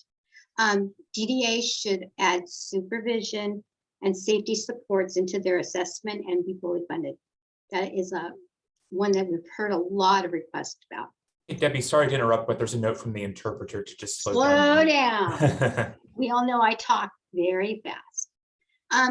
So we find affordable and appropriate, accessible community housing for individuals with IDD, and pair housing with sustainable services and support hours that are person-centered. Initiate core waiver eligibility for every DDA individual age 18 plus who wants or needs to transition out of their family home. And this one we find is very important. DDA waiver services need to be accessible in every county. To do this, we must increase the capacity and funding for at all levels. And this includes the local, county, and state agencies and municipals to improve housing, employment, care providers, and transportation so that we can live in our communities. You know, cuts cause crisis. We are in crisis, and let's find some solutions that actually can be implemented. So is there any questions? Debbie, can I ask you to explain to people what aggregate services are? Because I don't know that everybody knows that. You had asked me, and that wasn't mine. That was Okay, Michelle. bounce it back to Beth Ann. Let's go Beth Ann or Michelle. Okay, the aggregate services, like a family who is receiving IFS has a pool of money that's given to them for the year to be able to access therapy, equipment, specialized help, all the services for habilitation. Those services are in a list of services, and they have a pot of money that family then goes to their case resource manager and asks the case resource manager to help them access that particular service with those dollars. Many people, many families with kids on IFS use that aggregate money to pay for their respite services during the summer so that the kids can go to camp. We hear that a lot. And so they want to be able to have money to go to camp, but to get the equipment they need and to have the therapy that they need. So they're seeing that an increase in those aggregate pool dollars will make a difference in terms of the services and supports a family can access for their loved one. Thank you, Beth Ann. And it's my understanding that since the waivers were created, that they haven't increased those dollars. It's just stayed the same over the years. There have been some minor increases, but they've been incredibly minor, is my understanding, Diana. Not keeping up with inflation by any means. No. Great. Thank you guys so much. Thank you. So we're at the end of the program. There's lots of information on the notebook page that we haven't covered. There's a list of the legislators and state officials. It's not complete simply because we have 2 legislators that left that have not yet been replaced. So some of that information, particularly for committees, because we don't want to know what new members are going to be assigned to as far as committees once they get those 2 other positions decided upon. So keep checking back. When we add new stuff, we'll put new in red next to it so that you can see that that's something new that came on there. And if there is data or information that you would like to see that is not included on the notebook right now, please email me, Diana, DIANA, and I'll put it in the chat at arcwa.org. And so if I can find the information, I will find it and it will go up there. And Diana, Jake had a question for the group. Does anybody know what the date is that pre-file bills can begin? Anybody have that on the top of their head? We'll find out, Jake. We'll get back to you. Okay, thank you. I've looked for it before and I just can't find it. Yeah, I'm trying to remember what it was last year. I feel like it was the 6th last year. That's what I wanted to say in the first week. And I just want to say thank you again, Diana, for the incredible data sharing that you do and the tracking of issues. It's always phenomenal to have this meeting. Lots of hands raised, I see.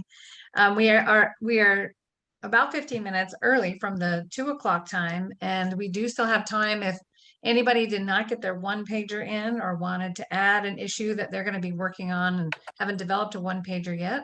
We have that time. I also wanted to mention that we have the Spanish language interpreters for some additional time. And if the group that is working with interpreters wants to stay on longer, I can stay on longer and so can Diana a little bit longer, and we can answer questions from that group as well. So I just wanted to offer that up.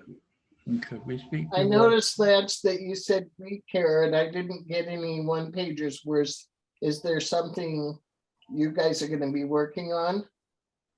I typed in a comment early on in the meeting. We will finalize that on Wednesday. Okay, so get that to me and then I'll post it on the webpage. Thank you. And Cindy O'Neill says pre-filing of bills started today, which is the 6th. So Jake, you were right. So Diana. Yes, Ken. Yeah, could we get a notebook from you? You said we haven't printed any up simply because we didn't have an in-person meeting this year. Oh, right, that's right. Okay. Well, and we're likely not to print them. And so everybody just make sure you know that the notebook is broken up by page on the Arc of Washington website. And if you go on the Arc of Washington website and you look at that orange bar at the top, you'll see advocacy. You drop down that list and there'll be the 2022 notebook. And so everything will always be available there for you to get. We're not likely to print a notebook again. It's much better to put the money into advocacy efforts to help you guys be able to advocate with your legislators than to just print a bunch of paper for people that many people don't do anything with. It just goes on a shelf. Yeah. Beverly, and it saves trees. You can also print from the website. So if you have a printer, you can just print the issues you want instead of the whole thing. And that makes it a little more efficient. That's Beverly here from Whatcom County. And Ken and Susan, I am happy to print some of these materials for you very easily here. Thank you, Beverly. Count on that. We'll work on it together. Thank you, Beverly. Thanks, Bev. That would be fun, dear. I meant to tell you, let me tell Diana something. Diana, you know what? What? I am the president of the Whatcom County ARC of this year. You are? Congratulations. Way to go. I figure you like to hear that. I want to brighten your day before you go off the air. Thank you, Madam President. I like that. All right, thank you. And it's good, always good to talk to you. And Merry Christmas to you and everything. Merry Christmas to you too, Susan. Man. Take care of yourself. And take care of yourself. I'm trying to. Yeah. Because we like your smiley face and everything. You rock, man. Thank you. We all love Diana's smiley face. I want to say thank you again to everybody who presented today, their issues, and to the organizations that joined us today. This will mostly preclude the notebook meeting. Again, I'm happy to stay on. Anybody else can stay on if they like, answer additional questions, and take questions specifically from our interpreters if there's a need for some additional time. And happy legislative session. And you got Eric has his hand up. Oh, hey, Eric, Math. what question do you have? Go, Eric. Hi.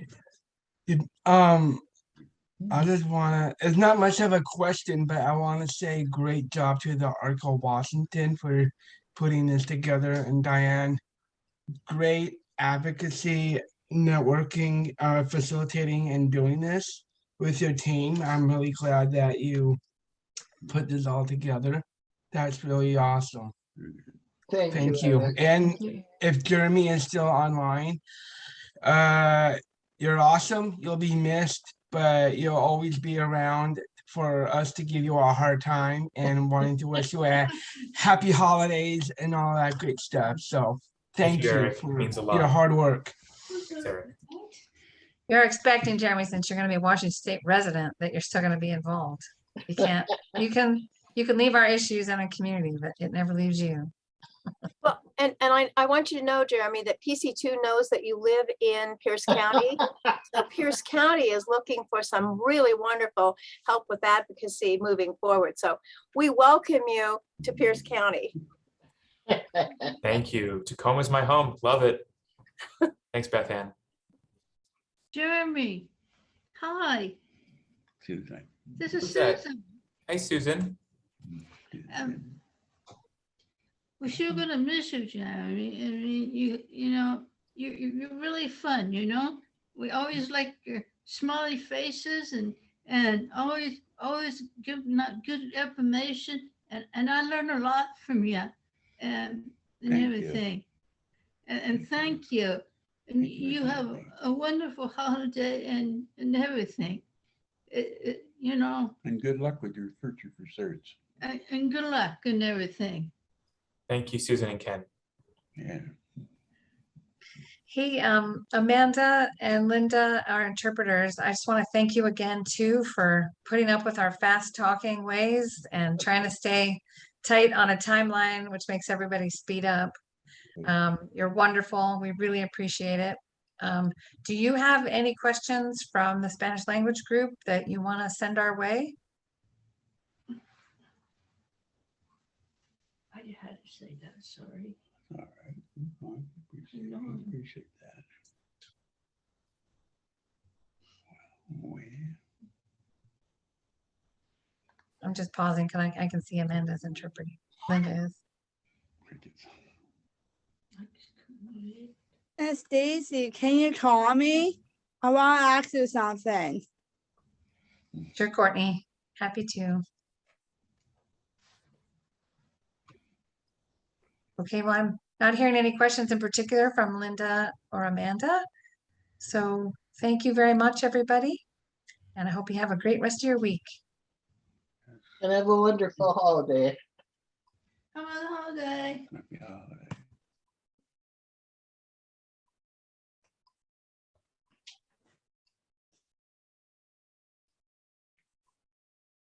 I love your background, Diana Staton. That's so awesome. Wasn't it great? I love seeing that fireplace. Yeah, I had that one last year and then it got past the holidays, so I couldn't use it anymore. So it's like, yay, I get to use it again. Gotcha. Courtney, did you want to talk to me this way or did you want me to try to give you a call? Oh, you're on mute. Oh, I think from the lip syncing, I understand she wants to give you her a call. okay.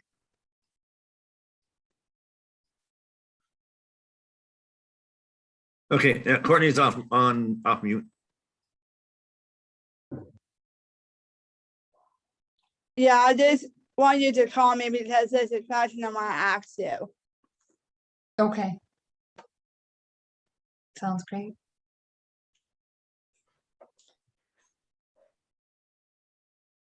I've got nothing else. Okay.